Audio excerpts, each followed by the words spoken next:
টেনেমেসে কারো কাছে 5 কোটি টাকা কারো গায়ে লাগে নাই, যেটা গায়ে লাগছে বা যেটা ভয় পাইছে যে ও ড্যাম, তার মানে কি গভর্নমেন্ট আমাদেরকে ব্ল্যাকলিস্ট করলো। 10 মিনিট স্কুল অফলাইনে কেন গেল? ইংলিশ সেন্টার থেকে কিরকম বিজনেস হয়, কত টাকা লাভ হয়, কত টাকা লস হয়, ইংলিশ সেন্টার বানাইতে কত টাকা লাগে। আমি বাংলাদেশে থাকতে চাই আজীবনই। আমার কাছে খালি মনে হয় যে বিদেশ যাওয়াটা যদি ইজি করা যেত। ইউরোপে গেছিলাম, শেনজেন ভিসা রিজেক্টেড হয়েছে, বছর পর বছর সবকিছু আছে, সব ডকুমেন্টস ফাইল করা হয়েছে, রিজন আসছে যে socially and economically not established. 10 minute স্কুলের মার্কেটিং আসলে কিভাবে হয়, কিভাবে ঠিক হয় যে এই বিষয়ের উপরে এখন আমাদের একটা কোর্স আসবে, এবং এটা ঠিক হওয়ার পরে কোর্সটা কিভাবে হয় এন্ড দেন মার্কেটিং স্ট্র্যাটেজিটা কিভাবে হয়। মানুষের willingness to pay for a thing যেটা ওর ডিরেক্ট নিড না, এটা একটা ওয়ান্ট, সেক্ষেত্রে অনেক কম, এবং এই জিনিসটাও ঢাকার মধ্যে। আমি চাই বাচ্চা কোডিং শিখুক স্কুলে, আমি চাই বাচ্চা দাবা খেলা শিখুক, আমি চাই বাচ্চা আর্টের কোনো একটা কিছু শিখুক, ধরো জেনারেটিভ এআই শিখুক, এই টাইপ জিনিসপত্র শিখুক, আমি চাই। এই স্বপ্ন আমার বাচ্চা গেলে ছিল, বুঝছি। আমি যখন টেলিভিশন শুরু করছিলাম 14 সালে, আমি অলওয়েজ স্বপ্ন দেখতাম যে এরকম খুব বড়লোক কেউ একজন আসবে যে এক্স্যাক্টলি আমার স্বপ্নটাতে বিশ্বাস করবে এবং টাকা দিয়ে দেবে। তো আমার কাছে মনে হয় যে অনেক সময় ভিডিওতে আমরা যেসব কথাবার্তা বলি ওগুলো মানুষকে আসলে স্বপ্ন দেখায় ফেলে। অনেক সময় ওইটার আমরা অডসটা বলি না, ইজ 1 in a million। এইটা একটা ঝামেলা। আমাদের কি কোনো এক সময় এরকম আসবে যখন আমরা এইচএসসির পরে আর ব্যাচেলার্স করতে যাবো না? আমার কাছে মনে হয়েছে যে ডিগ্রি ডিভ্যালুয়েশনটা আগে হওয়া লাগবে, তারপরে আস্তে আস্তে এই জিনিসটা শুরু হবে। ডিগ্রি ডিভ্যালুয়েশন কি হচ্ছে আদৌ? আমরা তো প্রফিট করতেছি না, আমার তো লস। রাইট, হ্যাঁ, তোমরা তো আমরা অনেক গরিব, আমরা প্রতি বছর লস করি। আমি entrepreneur but I earn like a salaried employee. কি করতেছো টাকা দিয়ে?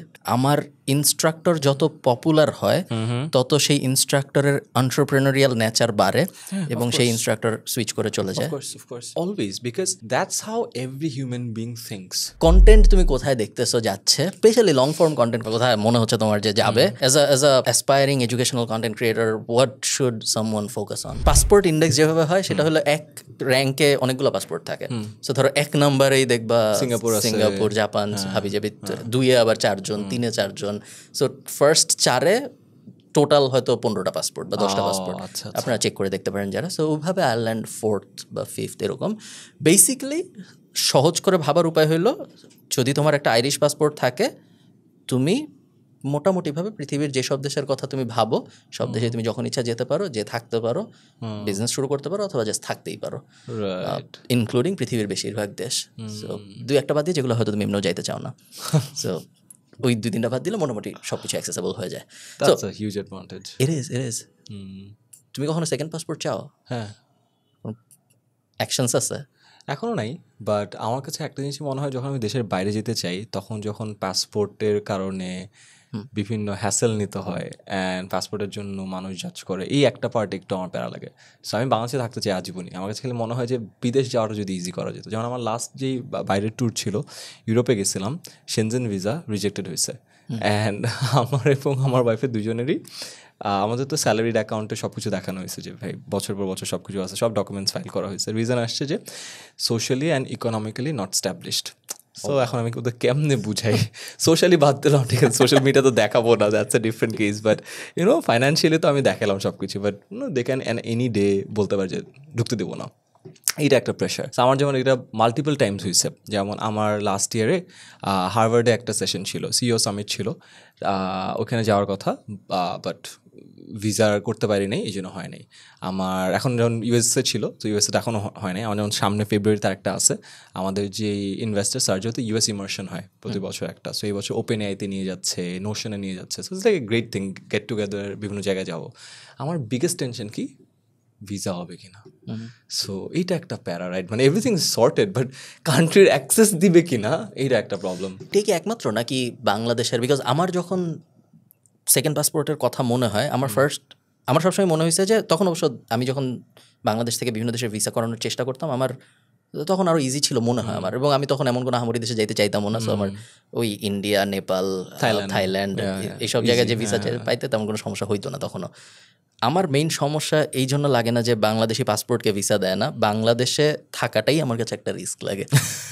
নট জাস্ট এ ভিসা, পাসপোর্টের অ্যাঙ্গেল না, নর্মাল অ্যাঙ্গেল। এই যে আমরা এখন শো করে আমি যখন ফুটপাথ দিয়ে হাঁটবো তখন যে একটা বাস আমার উপর দিয়ে যাবে না, ওইটা আমার কাছে একটা ওয়ে বিগার রিস্ক মনে হয়। আমার আবার ডিফারেন্ট। আমার আবার কেন জানি বিদেশে গেলে আমার 4-5 দিনের পর থেকে আর অতটা জমে না। এখনও আমি অনেকটা হোমসিক হয়ে যাই। তো আমার জন্য আমি দেশে থাকতে চাই, বাট আমার যে কোনো টাইমে বিদেশে আমি যাইতে পারবো, এটা কেউ প্যারা দিবে না, ভিসার হ্যাসেল নিতে হবে না, এই সুযোগটা চাই। অ্যান্ড তুমি যেটা বললা যে বিজনেস করার যদি অ্যাডভান্টেজ থাকে তাহলে তো আরও জোস। সো ওইটা আমার কাছে মনে হয় যে অনেকটুকু মানে আটকায় ফেলে। আমার কাছে মনে হয় বাংলাদেশে যেমন একটু আগে আমরা কথা বলছিলাম না, যে তুমি বলছিলে যে একটা স্কুল যদি এমন করা যেত যেখানে মানুষে বের হবে, অ্যাকচুয়ালি আমার কাছে মনে হয় এক্সপোজার মানুষকে ইনসেনলি চেঞ্জ করে। অ্যান্ড এক্সপোজারটা যদি মানুষ না পায়, অ্যান্ড দেশের বাইরে এক্সপোজার, আমি এক্সপোজার বলতে সেটা বুঝাচ্ছি, তাহলে না আসলে যত আমরা বলি যে ভিডিও দেখো, এটা করো, এখানে এটা হয়, এখানে ওইটা হয়, লাভ নাই। আইস বিদেশে দেখে তো অনেক সময় ও ওয়াও, এত স্মার্টলি এই কাজটা করা যাবে, আচ্ছা এত জোসভাবে এটা করা যায়, and you get so many ideas, right? তো আমার কাছে মনে হয়েছে যে এই একটা কারণে বাংলাদেশিরা অনেক জায়গায় না ওদের চোখ খুলেই না, because they were not expose to greatness.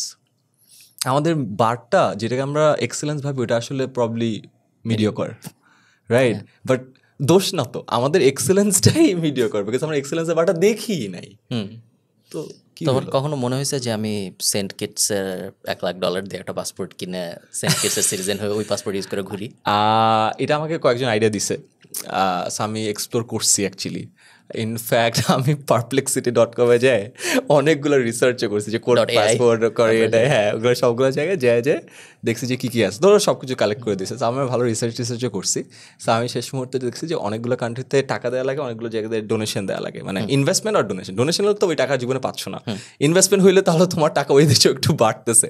So কিছু এক্সপ্লোর করছি, এখনও ফাইনালাইজ করি নাই। আমি অনেকে যেটা দেখি হাই নেটওয়ার্থ ইন্ডিভিজুয়াল বাংলাদেশ থেকে একটু ট্রিকি পুরো ব্যাপারটাই, বিকজ লিগ্যালিটির রাউন্ডে বাংলাদেশ থেকে তুমি, আমি বাংলাদেশে অনেক বড় লোক কম্পেয়ার টু মেনি, তোমার থেকে না হয়তো, but compare to many, but আমার বাংলাদেশের নেটওয়ার্থ আয়ারল্যান্ডে ট্রান্সফারেবল না, 10,000 ইউরো পার ইয়ার বাদ দিয়ে। ওই প্রবলেম অনেকে পড়ে যায় যে আসলে অত লিগালি নিতে পারে না। বিশাল প্রবলেম। যেমন রিসেন্টলি আই গেস যারা স্পেশালি তোমার অডিয়েন্সের মেজরিটি কিন্তু এই প্রবলেম ফেস করতেছে ফেসবুক বুস্টিংয়ের ক্ষেত্রে, গুগল বুস্টিংয়ের ক্ষেত্রে, বিকজ HTTP এখন নাই, সাপোর্ট বড় বড় ক্লায়েন্ট দিতে পারতেছে না। $10,000 ক্যাপ থাকে, $10,000 একটা বড় পেজ থাকলে ধূপধাপ এক মাসে শেষ হয়ে যায়। স্পেশালি অনেকজন ক্লায়েন্ট সার্ভ করতো, তারা পারতেছে না।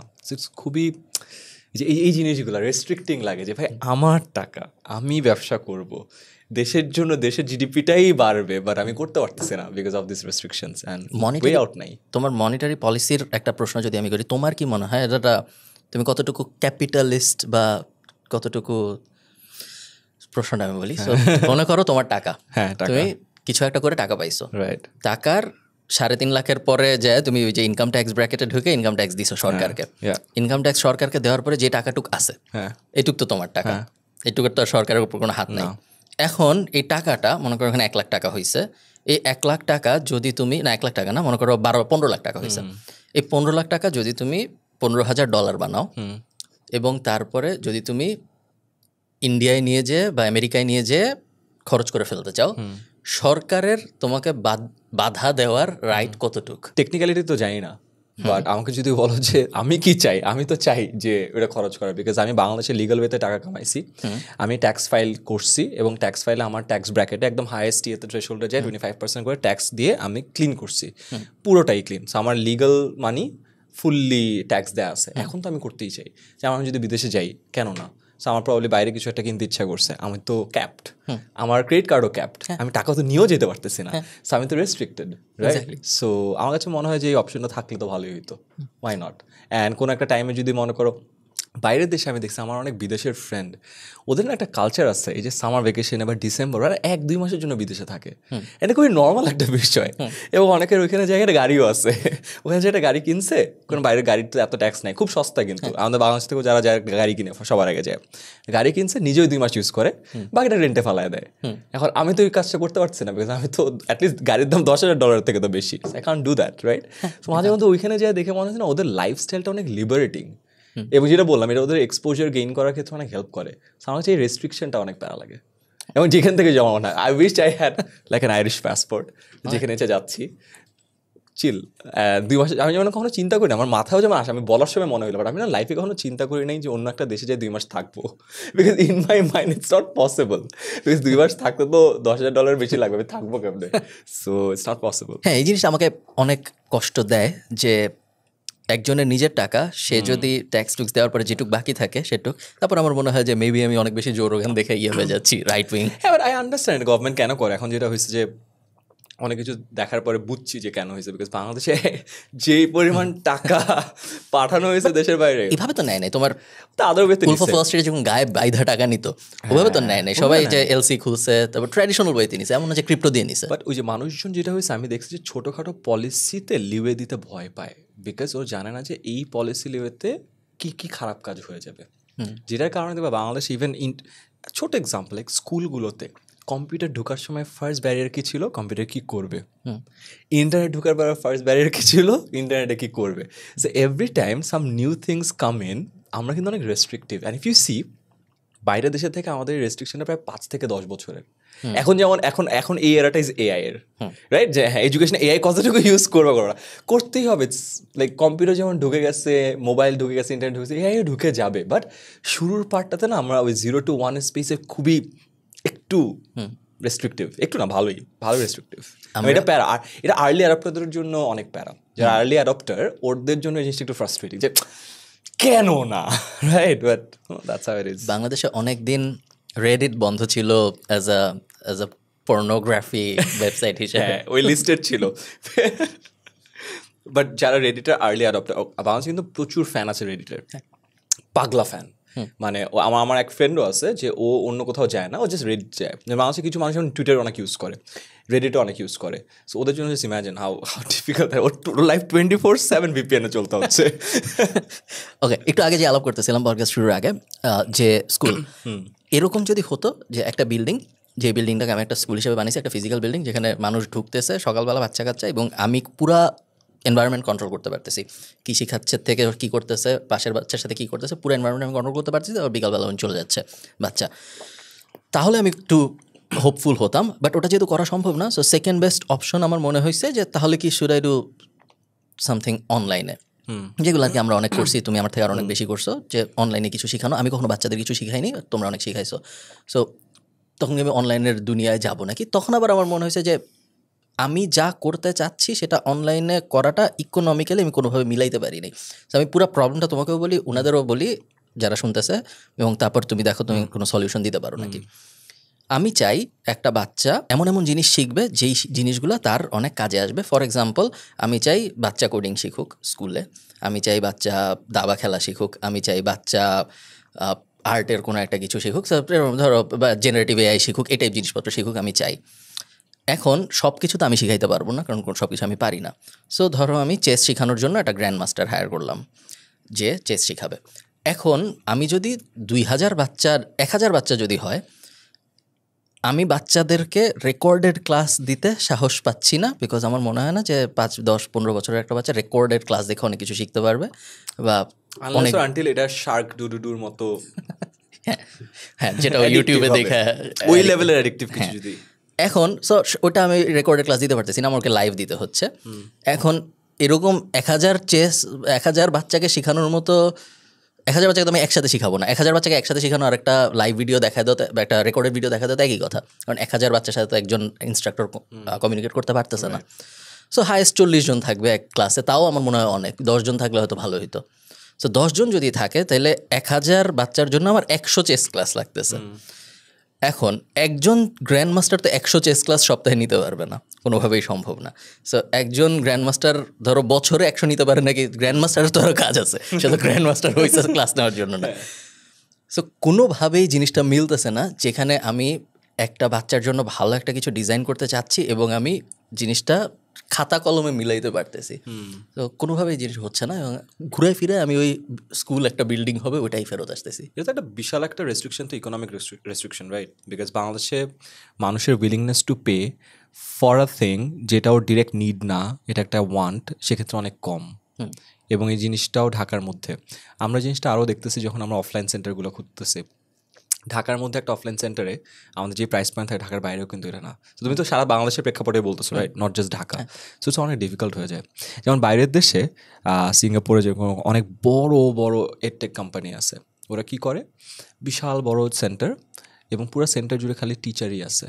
ওরা অনলাইনেই ক্লাস নেয়, বাট 1-on-1 ক্লাস নেয়, because the willingness to pay is higher, per ক্লাসে টিচার পায় হলো 1500 টাকা, না 1500 টাকা না, 1500 টাকা লোয়েস্ট, স্টার্টস ফ্রম 1500 টাকা। 1500 টাকার থেকে 5000, 10,000, 15,000 পর্যন্ত ডিপেন্ডিং অন দ্য ক্লাসেস একজনকেই পড়ায়, এবং people R willing to pay 1500 টাকা। বাংলাদেশে যদি আমাদের ইউনিট ইকোনমিক্স বলি, আমরা যখন লাইভ ক্লাসগুলো নেই, এক একটা ক্লাসে একটা বাচ্চাকে পে করতে হয় 40 থেকে 50 টাকা। সেটাও কিন্তু অনেক এক্সপেন্সিভ রেঞ্জে হয়ে যায়। সবাই কতজন থাকে? একটা লাইভ ক্লাস 1000-এর থাকে, মানে একটা ক্লাসের একটাই লাইভ ক্লাস হয় আর কি, মানে ক্লাস 6 বা 7, 8, 9, 10 এরকম একটাই সেশন হচ্ছে। সো ওই যেই অ্যামাউন্টটা পে করে, লেটসে বছরে 12,000 টাকা বা 15,000 টাকা, divided by just live class, আমি ধরে নিচ্ছি আমার অন্য বাকি সব সার্ভিসেস আর কমপ্লিটলি ফ্রি, মানে একদম ম্যাথের খাতিরে, তাহলে পার ক্লাস পরে 40 থেকে 50 টাকা। সো ইমাজিন 40 থেকে 50 টাকা, তার মানে willingness to pay, compare to যদি 1-on-1-এ যেতে চাও 1500 টাকা। সো হয় না, মিলানো যায় না। যদি 10 জনের একজনও পে করতে যায়, 10 জন মিলে একটা, তাও কিন্তু 150 টাকা, মানে 1500 টাকা 10 জন দিয়ে যদি ভাগ করো তোমার ক্যালকুলেশন অনুযায়ী, ওইটাও কিন্তু কারেন্ট মার্কেট প্রাইসের থেকে বা আমাদেরটাকে মার্কেট প্রাইস ধরলে তার 3 গুণ। ডিফিকাল্ট। এই সেম প্রবলেম কিন্তু বড়দের একাডেমিয়াতেও আছে। তুমি দেখো যে আমি যেরকম একটা মহান বিবিএ ডিগ্রি নিছি, এবং আমার দুজনই মহান বিবিএ ডিগ্রি হোল্ডার না, এই মহান বিবিএ ডিগ্রি হোল্ডারদের যারা শিখাইছে তারা কর্পোরেট জবে ভালো করে, এটা গত পরশুদিন ববি হাজ্জাজ বলে গেছে, উনি টিচার, আমার টিচার ছিল। সো উনি বলে গেছে যে মেইন সমস্যা যেটা, সেটা হলো গিয়ে অনেক ভালো যারা, তারা টিচার হইতে চায় না, কারণ তারা কর্পোরেটে 10 লাখ 12 লাখ পাচ্ছে। সো এরপরের যারা মাঝামাঝি, এটা আবার সবাই ভাবতে পারে শুরুতে 10 লাখ 12 লাখ পাচ্ছে, কিন্তু পায় ইভেনচুয়ালি যারা অনেক ভালো, তারা অনেক ভালো ইভেনচুয়ালি, যে একদম ক্যারিয়ারের লাস্ট স্টেজে, এটাও বলে দেওয়া উচিত। আর আবার লোকজন ভুল স্বপ্ন দেখা শুরু করবে, কারণ যে চাকরিতে শুরুই হবে 10 লাখ টাকা দিয়ে, এটা ঝামেলা। যারা অন্য অনেক কিছু পারতেছে না, তারা হয়তো যায় বিবিএ, তারা টিচার হচ্ছে, টিচারদের মধ্যে যারা কিছু পারতেছে না তারা বিবিএ টিচার হচ্ছে, এবং সেই বিবিএ টিচাররা তখন শিখাচ্ছে। এই সেম প্রবলেম, যেভাবে আমি 101 চেস ইনস্ট্রাক্টর দিতে পারবো না, এবং আমি জানি না এই কারণেই নাকি তোমার অনেক টিচার, 10 মিনিট স্কুলের অনেক টিচার কিন্তু স্টুডেন্ট ছিল, এখনো আছে। মানে তারা themselves are students, তাই না? সো তোমার পক্ষেও তো সম্ভব না যে একটা ম্যাথ পিএইচডিকে প্রত্যেক স্টুডেন্ট, সম্ভব না, ইকোনমিক্স মিলে না। তো তাইলে ভালো জিনিস শিখাবো কিভাবে আমরা? উই অ্যাজ এ কান্ট্রি আমরা এখনও যেটা বললাম, নিড থেকে ওয়ান্টেড লেভেলে যাইনি। যেমন খুবই ইন্টারেস্টিংলি, আমি আমার ওয়াইফের সাথে 2 দিন আগে এটা ডিসকাস করতেছিলাম। জাপানে একদম বাচ্চাকাল থেকে ওদের হেলথ নিয়ে অনেক কনসিয়াস থাকে। সো আমরা বেসিক্যালি ডিসকাশনটা শুরু হয়েছিল, আমরা এখন হেলথ নিয়ে অনেক কনসিয়াস। সো আমার একটা রানিং ট্রেনার আছে, ওর একটা যোগা ট্রেনার আছে, জিম করি, এখানে জিমের ট্রেনারদের কাছ থেকে আমরা রেগুলার, মানে জিমের ট্রেনার কাছে আমরা কোয়েশ্চেন করতে থাকি, এটা কেন, এটা কেন, এটা কেন, নাহলে তো সবাই বলে মামা মারেন। খুব ভালো লাগতেছে। সো দেন উই স যে আমাদের বাচ্চাকাল থেকে না কখনো আমাদেরকে বলা হয় না যে physical fitness is a thing. আমরা খেলে গেছি, বাচ্চাকে বলছে তাড়াতাড়ি বাসায় আয়, never happen.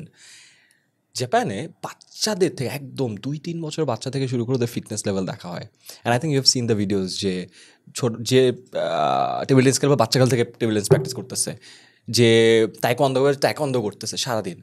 It's very interesting, এটা বাংলাদেশে কোথাও নাই। সো আমার চিন্তা হলে এরকম যদি একটা সেন্টার থাকতো, স্বপ্ন দেখছি আর কি, যেরকম বড় একটা জায়গা, এরকম রুমে এরকম বড় বড় ক্লাসরুম থাকে, যেতে তাইকোয়ান্ডো, চেস, এটা বিভিন্ন ধরনের অ্যাক্টিভিটি থাকবে, অ্যান্ড তুমি যেটা চুজ করবা তুমি ওটা ক্লাস করবা রেগুলারলি, এটা এতে। অ্যান্ড দেন আমরাও ইন্ডো ইকোনমিক্স মেলানোর চেষ্টা করছি, খুব একটা চেষ্টা করে চ্যাটজিপিটিকে বলছি এরকম হলে মিলাই টিলাই দেওয়া আর কি।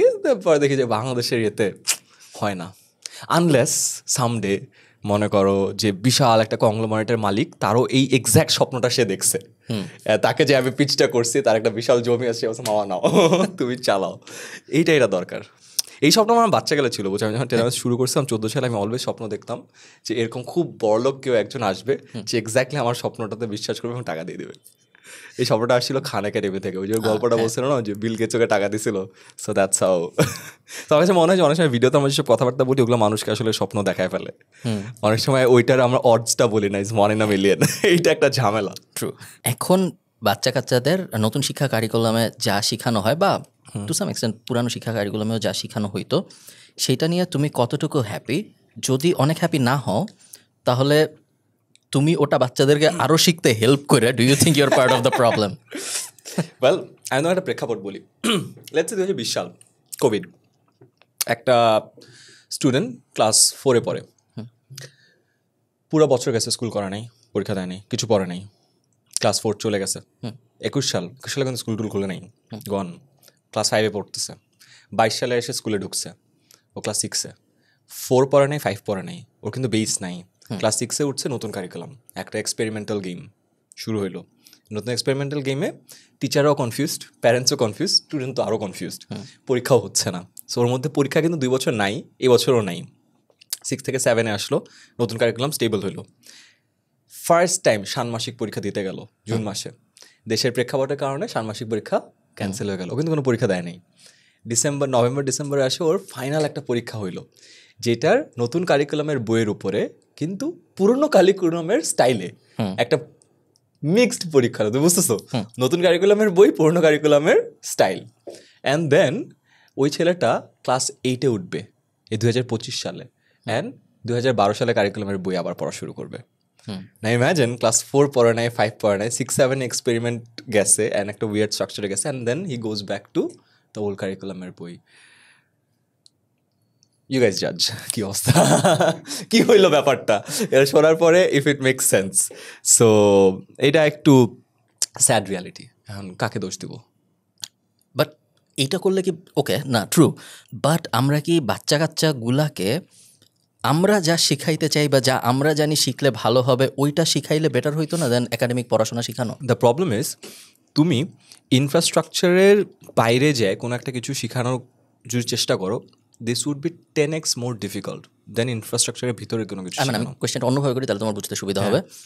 একটা ক্লাসের 7-এর বাচ্চাকে 10 মিনিট স্কুলের সমাজবিজ্ঞান শিখানোর থেকে ওই 7-এর বাচ্চাটাকে যদি আমরা জেনারেটিভ এআই শিখাইতে পারতাম 10 মিনিট স্কুল দিয়ে, তাইলে কি ওই বাচ্চাটার জন্য ভালো হইতো না খারাপ হইতো? যদি দুইটাই বলো তাহলে অফকোর্স ভালো হইতো। যদি ইটস এ বাইনারি কোয়েশ্চেন যে এইটা বাদ দিয়ে এটা করতে হবে, তাহলে হইতো না, তাহলে হইতোই না, আসলে পসিবলই ছিল না। বিকজ জেনারেটিভ এআই যদি শিখাইতে যাইতাম অ্যান্ড আমি বলতাম যে আমি আর একাডেমিক কারিকুলাম পড়াচ্ছি না তোমাকে, তাহলে আমাদের কোনো স্টুডেন্টই পাইতাম না। পে করা তো দূরের কথা, স্টুডেন্টই পাইতাম না। আর দ্বিতীয় কথা হলো, আমরা যখন পড়াই আমরা কিন্তু ধরে নেই যে আমরাই প্রাইমারি, যদি আমরা প্রাইমারি না, স্কুল ইজ প্রাইমারি, বাট আমরা যখন পড়াই আমরা ধরে নিই কিন্তু primary, because we want to teach in a certain manner, যেই ম্যানারে প্রবলি ওর লার্নিংটা বেটার হবে। অফকোর্স যে কোনো লার্নিং প্ল্যাটফর্মে এটা ক্লেম করার চেষ্টা করে, বাট ওই তো। So in an ideal world maybe, but in reality পাইতামই না। কখনো কি এরকম হবে তোমার মনে হয়, যখন আমরা পুরাপুরি আমেরিকায় টু সাম এক্সটেন্ট, যেটা এখন আমরা দেখতেছি যে অনেকে বলতেছে না যাও না কলেজে, কী হয়, কোনো সমস্যা নেই কলেজে না গেলেও, আমাদের কি কোনো এক সময় এরকম আসবে যখন আমরা এইচএসসির পরে আর ইউনিতে ব্যাচেলার্স করতে চাবো না? Yes, I think so, because বাইরের দেশে তো এটাই, ইউএসএ তো আন্ডারগ্র্যাড কেউ না করলে তাকে এত অসম্মানের দৃষ্টিতে দেখে না বাংলাদেশে যতটা দেখে। ট্রুথ বি টোল্ড, এটা আমি বাইরের দেশে যেয়ে খেয়াল করছি যে এগেন অনেক পরিচিত ফ্রেন্ড যারা startup founder and all, drop আউটও না। তাই আমি ও তাহলে ড্রপ আউট না, আই নেভার রিয়েলি স্টার্টেড। ও আচ্ছা, দ্যাটস আ থিং, মানে তুমি এইচএসির পরে you can choose not to start, এটা আমার মাথায় ছিল না। পরে দেখলাম ড্রপ আউটের থেকে বেশি হইলো যে স্টার্টই করে নাই, অ্যান্ড ইটস অল রাইট। আর তার আগে আমার কাছে মনে হয়েছে আরও দুইটা জিনিস হবে। আমার কাছে মনে হয়েছে যে এক, ডিগ্রি ডিভ্যালুয়েশনটা আগে হওয়া লাগবে, তারপরে আস্তে আস্তে এই জিনিসটা শুরু হবে। ডিগ্রিটা আগে যখন ডিভ্যালুড হবে তখন জিনিসটা হবে। আর আমার কাছে আরও একটা জিনিস মনে হয় যে পার্সোনালাইজেশনের যে স্কেলটা শুরু করছে এআই, এইটা আমার কাছে মনে হয় যে টিচারদের ক্ষেত্র প্রযোজ্য হবে। মানে আগে আমরা কি ভাবতাম, ওয়ার্ল্ডের বেস্ট ম্যাথ টিচারকে সবাইকে যদি পড়াইতে হয় তাহলে বেস্ট ম্যাথ টিচারকে অনলাইনের মাধ্যমে সবাইকে পড়াইতে হবে, and there will be supporting elements যেটা থ্রুতে আমরা পার্সোনালাইজেশন এনশিওর করব। আমার কাছে মনে হয় যে জানি না কয় বছরের মধ্যে হবে যে টিচারটাই এআই হবে। বিকজ আমি রিসেন্ট টাইমসে আমার চ্যাট জিপিটিতে এখন টাইপ করি না, ওর সাথে ডিরেক্টলি কথাবার্তা বলি। সো আমি ওই দিন সব থেকে বড় খটকাটা লাগছে যেই দিন চ্যাট জিপিটি আমার সাথে বাংলায় কথা বলা শুরু করছে, মানে বাংলায়। I was just trying to test যে আচ্ছা, ইংলিশ সেন্টারে আমাদের 12টা ল্যাপটপ আছে, পিসি আছে, আইএলটিএস পরীক্ষা দেওয়ার জন্য হেডফোন। তো আমি এমনিই চিন্তা করলাম আচ্ছা চ্যাট জিপিটি যদি দিয়ে রাখি, ওর স্পিকিং টেস্টটাকে যদি অটোমেট করা যায়, ও যে চ্যাট জিপিটিকে বলবে আগে থেকে আমি জিপিটি বিল্ডারে সেট করে রাখবো যে welcome to 10 Minute school English centre, তারপর কথা বলবে। তা আমি চিন্তা করলাম বাট ইংলিশে কথা বলতে হবে, আই উইশ বাংলায়ও বলতো, ইংলিশে হেল্প করতো, তাহলে তো খুব মজা হইতো। যেন আমি কথা বলা যখন আরে পারে কিছু কলকাতার একটা অ্যাকসেন্টে কথা বলে, হালকা কিছু শব্দ লাইক স্বাচ্ছন্দ্য বোধে যায় ওকে স্বাচ্ছন্দ্য বোধ করে দেয়। দের আর ফিউ থিংস যেটা ডেটা সেট আরও বড় হলে ঠিক হয়ে যাবে। ওয়াও, এটা পসিবল। অ্যান্ড তাহলে ওকে যদি আমি ট্রেন করি, ও তো এক্স্যাক্টলি যেই রেসপন্স পাচ্ছে ওই বাচ্চার লেভেল এবং আন্ডারস্ট্যান্ডিং অনুযায়ী ডিফিকাল্টি সেট করে পড়াইতে পারবে। সো এটা আসলে খুব বেশি দূরে আমার মনে হয় না, ট্রুথ বি টোল্ড, যদি সাবজেক্টের স্পেসিফিক জনরাটা সেট করে দিয়ে যাওয়া যায়। অ্যান্ড ক্লাস 1 থেকে 12 তো স্পেসিফিক, রাইট? তোমাকে একটা পার্টিকুলার টপিকই পড়াচ্ছে, মোশন পড়াচ্ছে, গতি পড়াচ্ছে, ক্যালকুলাস পড়াবে, দ্যাটস ইট। আমার মনে হয় ওই দিনটা আরও তাড়াতাড়ি চলে আসবে। ডিগ্রি ডিভ্যালুয়েশন যখন হবে বললা, তুমি তোমার আশপাশে যেহেতু তুমি স্টার্ট আপ সিনে অনেক ইনভলভ, সবাই তোমাকে চিনে, তুমি সবাইকে চিনো, ডিগ্রি ডিভ্যালুয়েশন কি হচ্ছে আদৌ? যেই রেটে আমরা এক্সপেক্ট করছি ওই রেটে হচ্ছে না। সো এটা আমি যখন ছোট এমপ্লয়ার ছিলাম, যখন আমি মনে করি শুধুমাত্র পার্ট টাইমার্স নিতাম, তখন কথা যদি চিন্তা করি, আমি কিন্তু এইচএসসি পাস ইউনিভার্সিটিতে পড়ে এরকম কাউকে হায়ার করতাম না। সবসময় তাকে হায়ার করতাম যে একটা ইউনিভার্সিটিতে পড়ে, এবং তাকে হায়ার করতাম যে একটু ভালো ইউনিভার্সিটিতে পড়ে, রাইট? সো ভালো ইউনিভার্সিটিতে পড়াটা ওয়াজ আ প্রক্সি টু নো যে ও কতটা স্কিল্ড। বিকজ একটা স্টুডেন্টকে ভালো ইউনিভার্সিটি থেকে, লাইক 10 স্টুডেন্টস যা ইউনিভার্সিটিতে পড়ে না ভার্সেস 10 স্টুডেন্ট যে ইউনিভার্সিটিতে পড়ে, ইউনিভার্সিটি পড়া স্টুডেন্টদের থেকে নিলে ভালো স্টুডেন্ট পিক করার প্রবাবিলিটি বাড়তো। দ্যাটস ওয়াই এখন যখন আমি একটু বড় এমপ্লয়ার হয়ে গেছি, যখন আমি ফুল টাইমার বেশি হায়ার করি, এখনও আমার হায়ারিং প্রসেসের থ্রুতে যে মানুষগুলো আসে তারা সবাই আন্ডারগ্র্যাড পাস করা। রেয়ারলি আমরা পাই যে আন্ডারগ্র্যাড প্রবলি করে নাই, খুবই রেয়ার। সো যেই পেজটা আমি হয়তো অনেক বলছি যে ডিগ্রির থেকে স্কিল ম্যাটার করে অ্যান্ড অল, বাট যখন মার্কেট থেকে মানুষ নিতে যাচ্ছি তখন আসলে দিন শেষে ওই ডিগ্রিধারী মানুষজনেরই সংখ্যাটা বেশি, ট্রুথ বি টোল্ড, যেন অনেস্ট কনফেশন। সো যেই রেটটা প্রবলি এক্সপেক্ট করছি ওই রেটটা না। আর আমি বলছিলাম যে কখন ডিভ্যালুড হবে, যখন তুমি দেখবা যে মোর অ্যান্ড মোর পিপল যারা ডিগ্রি নাই তারা ভালো করতেছে, তখনই ডিগ্রি ডিভ্যালুড হবে। তৌফিক নর্থ সাউথে পড়ে, হ্যাঁ, তৌফিক সিএসিতে পড়ে, হ্যাঁ, এবং তৌফিক ভিডিও সিনেমাটোগ্রাফার হাবিজাবি করে বেশ টাকা পয়সা আয় করে। হ্যাঁ, আমাকে এটা বলা উচিত তৌফিক একটা রিয়েল মানুষ, এবং তৌফিক একটা রিয়েল মানুষ যে ক্যামেরার পিছনে আছে, বলে দেওয়া উচিত না, র্যান্ডম অনেক। তৌফিক তৌফিকের চেহারাটা দেখা দাও। হ্যালো, তৌফিকের প্রবলেম হইলো, তবে তো অনেক প্রবলেম ওর জীবনে। একটা মেজর প্রবলেম হলো ওর কালকে পরীক্ষা আছে, ফাইনাল সেমিস্টার ফাইনাল। এখন ও এখানে ক্যামেরা বসে বসে পডকাস্ট রেকর্ড করতেছে। এখন ওর সিএসসি কখনো কি শেষ হবে নাকি এটা ও জানে না। ও একটা প্ল্যান করতেছিল একটু আগে যে 120 ক্রেডিট যদি 120 মাসে নেওয়া যায় তাহলে ধরো মোটামুটি 15 বছরে ওর সিএসসি ডিগ্রির হয়তো অত দরকার নাই আর। এখন ওর যে অবস্থা, ও যে পরীক্ষার জন্য ওকে দুবাই থেকে শুটিং করতে ডাকে, যে আমাদের যাইতে পারে না কারণ ওর নর্থ সাউথ ওর জন্য একটা ঝামেলা এখন ওর জীবনের, ওর ক্যারিয়ারের গতিতে। নর্থ সাউথ না থাকলে ওর জন্য অনেক ভালো হইতো। তৌফিক আমাকে একটু আগে জিজ্ঞেস করতেছিল যে আমি কি অন্য কোনো ইউনিভার্সিটিতে জয়েন করবো নাকি নর্থ সাউথ বাদ দিয়ে, যেখানে এত পড়াশোনা লাগবে না, অথবা ইজিয়েস্ট অপশন তো প্রবলি উড বি যে ডু বিবিএ, যেহেতু সিএসসিতে, তো অন্য কোনো ইউনিভার্সিটি জয়েন করবো নাকি। ও কিন্তু এখনও ভাবতেছে না যে আন্ডারগ্র্যাড না হইলেও ওর জীবন হবে। এবং বেশিরভাগ মানুষই ভাবে না, প্রিভিলেজড ক্লাস নন প্রিভিলেজ ক্লাস আরও ভাবে না, তাদের ডিগ্রি ভ্যালু আরও বেশি। বাট কেউই আসলে ভাবে না বাংলাদেশে আমার মনে হয় যে আমি অতটুকু সাহসী যে আমার আন্ডারগ্র্যাড আর লাগবে না।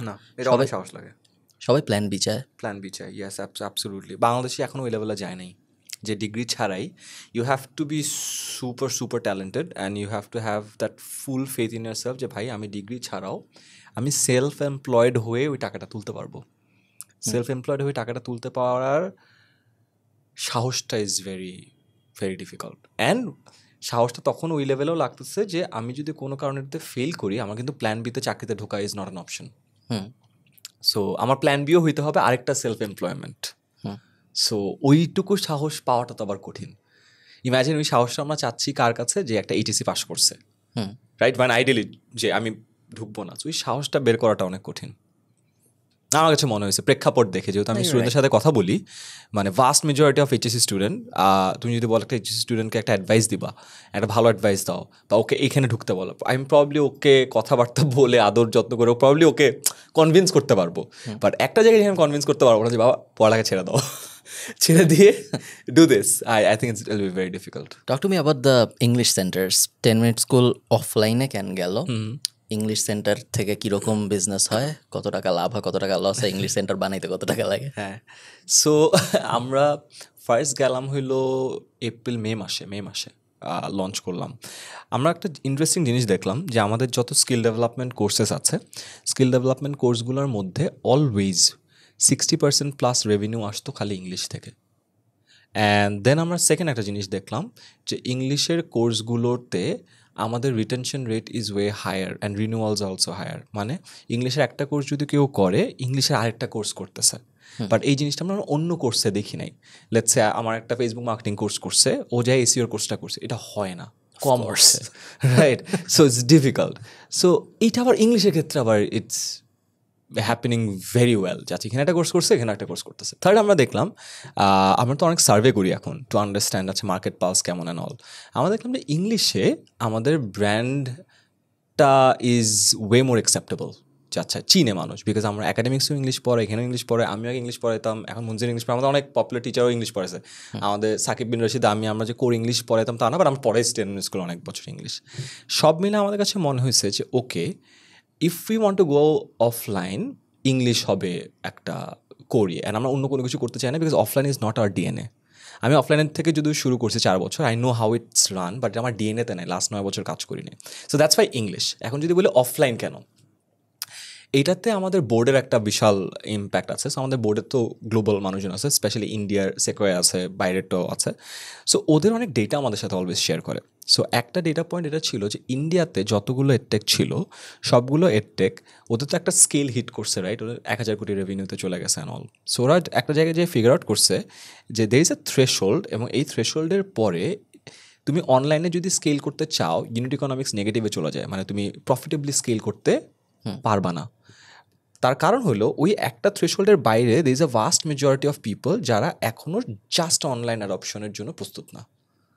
Emphasis on the word just online, মানে ও হাইব্রিডে রাজি আছে, বাট ও জাস্ট অনলাইনের জন্য রেডি না। সো আমাদের কাছে মনে হয়েছে যে আমরা বাংলাদেশে ওই থ্রেশহোল্ডের কাছাকাছি চলে আসছি, যে just online is not an option. তো তখন আমরা দুইটা ইন্টারভেনশন চিন্তা করছি, অ্যান্ড অনেক রিসার্চের পরেও যে কী চায় মানুষ। আমরা দেখলাম দুইটা জিনিস। এক, আমাদের এখানে লাইভ ক্লাস করতেছে, ওর বই টই লেকচার টেকচার সব আমরা পিডিএফে পাঠিয়ে দিচ্ছি, বাট কেউ না পিডিএফ দেখে পড়তে পারে না। যারা আমাদের অ্যাকচুয়াল লেকচার শিট ইউজ করে তারা সবাই প্রিন্ট করে। তার মানে বুঝলাম যে আমাদের লেকচার শিট প্রিন্ট করে ওর বাসায় পাঠাতে হবে। So this was one intervention, and once we did it we found amazing results, people loved it, retention like ধূপ। তার কারণ হলো মানুষজন যাচ্ছে না, বিকজ ও এখন আমার ক্লাসেও use to, or secondary text is not a guide book, আমাদের এই বই। এটা যখন হইলো তখন আমার মনে হচ্ছে ঠিক আছে, তাহলে অফলাইনে পড়ালে কি আরও বেশি হবে stickiness, because that's what the results are saying. তো ঠিক আছে, একটা সেন্টার দিই। ফার্স্ট সেন্টার উত্তরাতে আমি খুব ছোটো একটা সেন্টার দিয়েছিলাম, 4টা ক্লাসরুমের। 2-3 মাসের মধ্যেই ফিল্ড আপ, আমাদের একটা ফ্লোর নিতে হয়েছে। তারপরে দেখলাম ওইটা ফিল্ড আপ, তাহলে আমরা পান্থপথে নিছি, ভালো 2টা ফ্লোর একসাথে নিছি, দেখি 2টা ফ্লোর একসাথে 50% ইয়েতে চলে গেছে। দেন মিরপুর, দেন মগবাজার, এখন আমরা চিটাগাংয়েও যাচ্ছি। অফলাইনে যেয়ে দেখলাম যে অফলাইনে মানুষজনকে অ্যাওয়্যার করার কোনো প্রয়োজন নেই, অনলাইনে মানুষকে অনেক কিছু শিখাইতে হয়। লাইক ফাড়ি ঘরে তোমার শিখাইতে হয়েছে, right? It's pet hotel. Pet hotel কি? পেট হোটেলে পেট রাখতে, মানে you have to aware. So তোমার মার্কেটিং বাজেটের একটা বৃহত্তর অংশ যায় মানুষকে অ্যাওয়্যার করতে। এখানে দেখলাম ওই টাকাটা 1 পয়সাও লাগে না। পিপল ওকে আসতেছে যাচ্ছে, আমাদের ফ্রি ক্লাস করতেছে। ফ্রি ক্লাসে আমাদের স্টার্টিংয়ে we figure 27% attendance to admission rate, মানে 100 জন আসলে 27 জন ভর্তি হয়ে যাচ্ছে।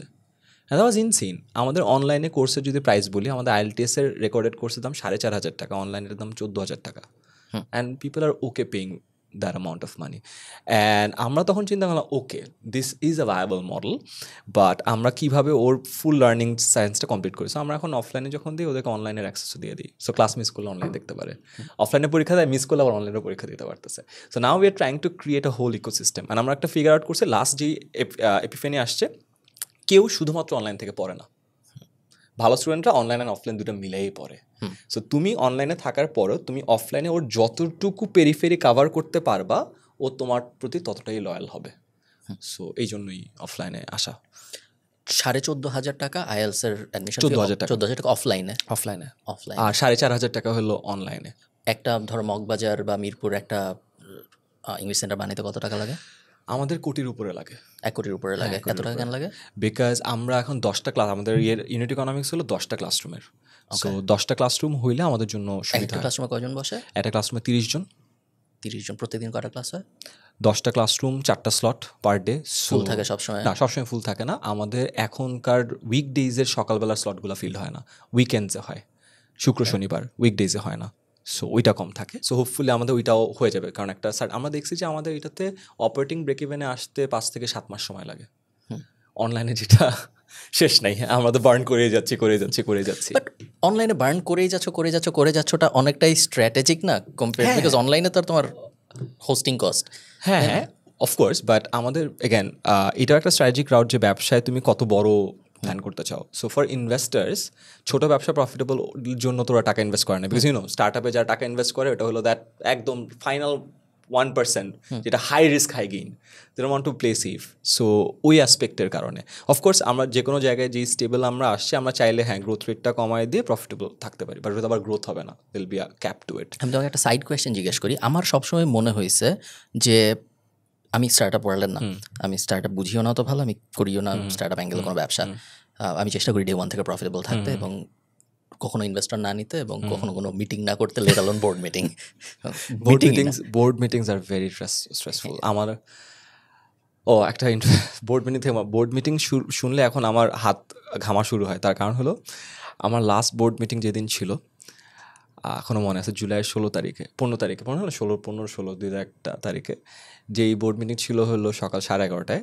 আর সকাল 11টায় আমাদের তৎকালীন আইসিটি স্টেট মিনিস্টার বলছিল 10 মিনিট স্কুলের 5 কোটি টাকা বাতিল, এবং ওই নিউজটা শুনে বোর্ড মিটিংয়ে আমরা ঢুকছিলাম।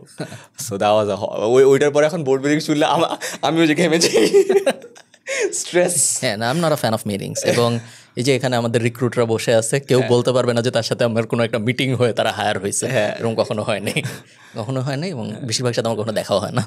সো যেটা আমি জিজ্ঞেস করতে গেছিলাম তখন, সেটা হলো গিয়ে স্টার্ট আপের অ্যাঙ্গেলে, ওই যে ইউনিট ইকোনমিক্সের অ্যাঙ্গেলে আমার সবসময় মনে হয়েছে যে বাংলাদেশ এমন একটা দেশ যেইখানে আমি আপনাকে কম দামে একটা জিনিস দিব বা আমি আপনাকে ফ্রিতে একটা জিনিস দিয়ে ব্র্যান্ড লয়্যালটি বানাবো, যেন আমি ইভেনচুয়ালি এলটিভি দিয়ে আপনার কাছ থেকে টাকা নিতে পারি, এই মডেল কাজ করে খুব কম। বিকজ আরেকজন যখন কম দামে আরেকটা কিছু দেয় তখন ইমিডিয়েটলি মানুষ শিফট করে যায়। যেমন ধরো, কথার কথা, লেটস সে চাল ডাল আমাকে বলল যে আজকের থেকে চালের দাম আপনার জন্য 20 টাকা, আপনি অনেক ভালো, আপনাকে আমি এখন থেকে 20 টাকায় চাল দিব কেজি, অন্য সব জায়গায় 40 টাকা দেয়, আমি 20 টাকা লস করতে থাকবো। আমার ইনভেস্টররা বলছে তুমি লস করো, কোনো সমস্যা নেই, একসময় পুরো বাংলাদেশের সবাই চাল ডাল থেকে যখন কিনবে তখন আমরা বাড়াবো।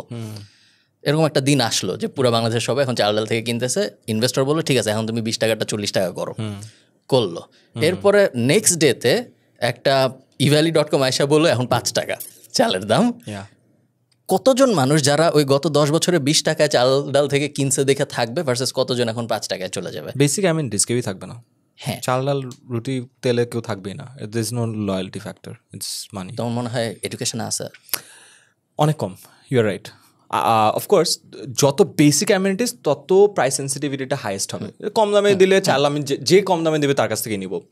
প্রোডাক্টটা যত অ্যাসপিরেশনাল হয় বা যত একটু হায়ার লেভেলের হয় তত ব্র্যান্ড লয়্যালটিটা বাড়ে।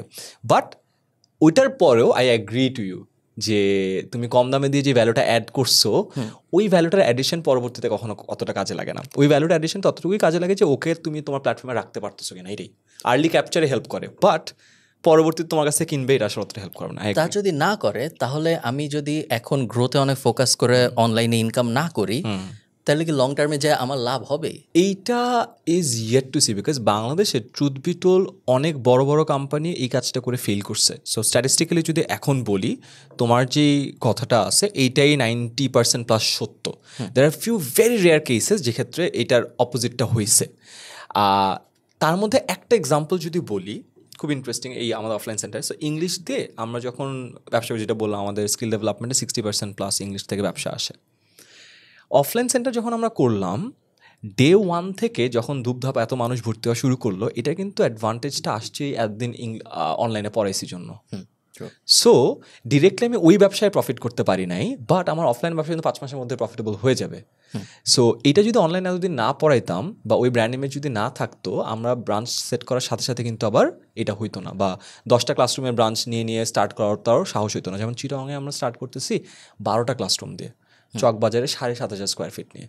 সো ওই সাহস কিন্তু আমাদের তখনই হয়েছে যে ও আচ্ছা, আমাদের ইনস্ট্রাক্টর চিটাগংয়ের, ওখানে আমাদের একটা বড় মার্কেট আছে। আমরা অনলাইনে দেখতেছি যে আমাদের অনেকগুলো পেইড ইউজার ঢাকার পর সব থেকে বেশি চিটাগংয়ের, ওই দিকে আবার হেল্প করে। সো আমি জাস্ট বলবো সেম প্রোডাক্ট দিয়ে প্রবলি না, but if you could think about a line of product তাহলে গ্রেট। ফর এক্সাম্পল ফাড়িঘর এখান থেকে যদি আমি যে ডেটাবেসটা আছে ওকে যদি আমি without costing me marketing budget আমি যদি ওকে বিড়ালের খাবার বেচো, বিড়ালের খাবার বেচি, বিড়ালের অ্যাক্সেসরিজ বেচি, বিড়ালের গ্রুমিং বেচি, বিড়ালের লিটারিং বেচি, বিড়ালের ভেট বেচি, right, without any marketing cost, তাহলে এটা জাস্টিফাইড।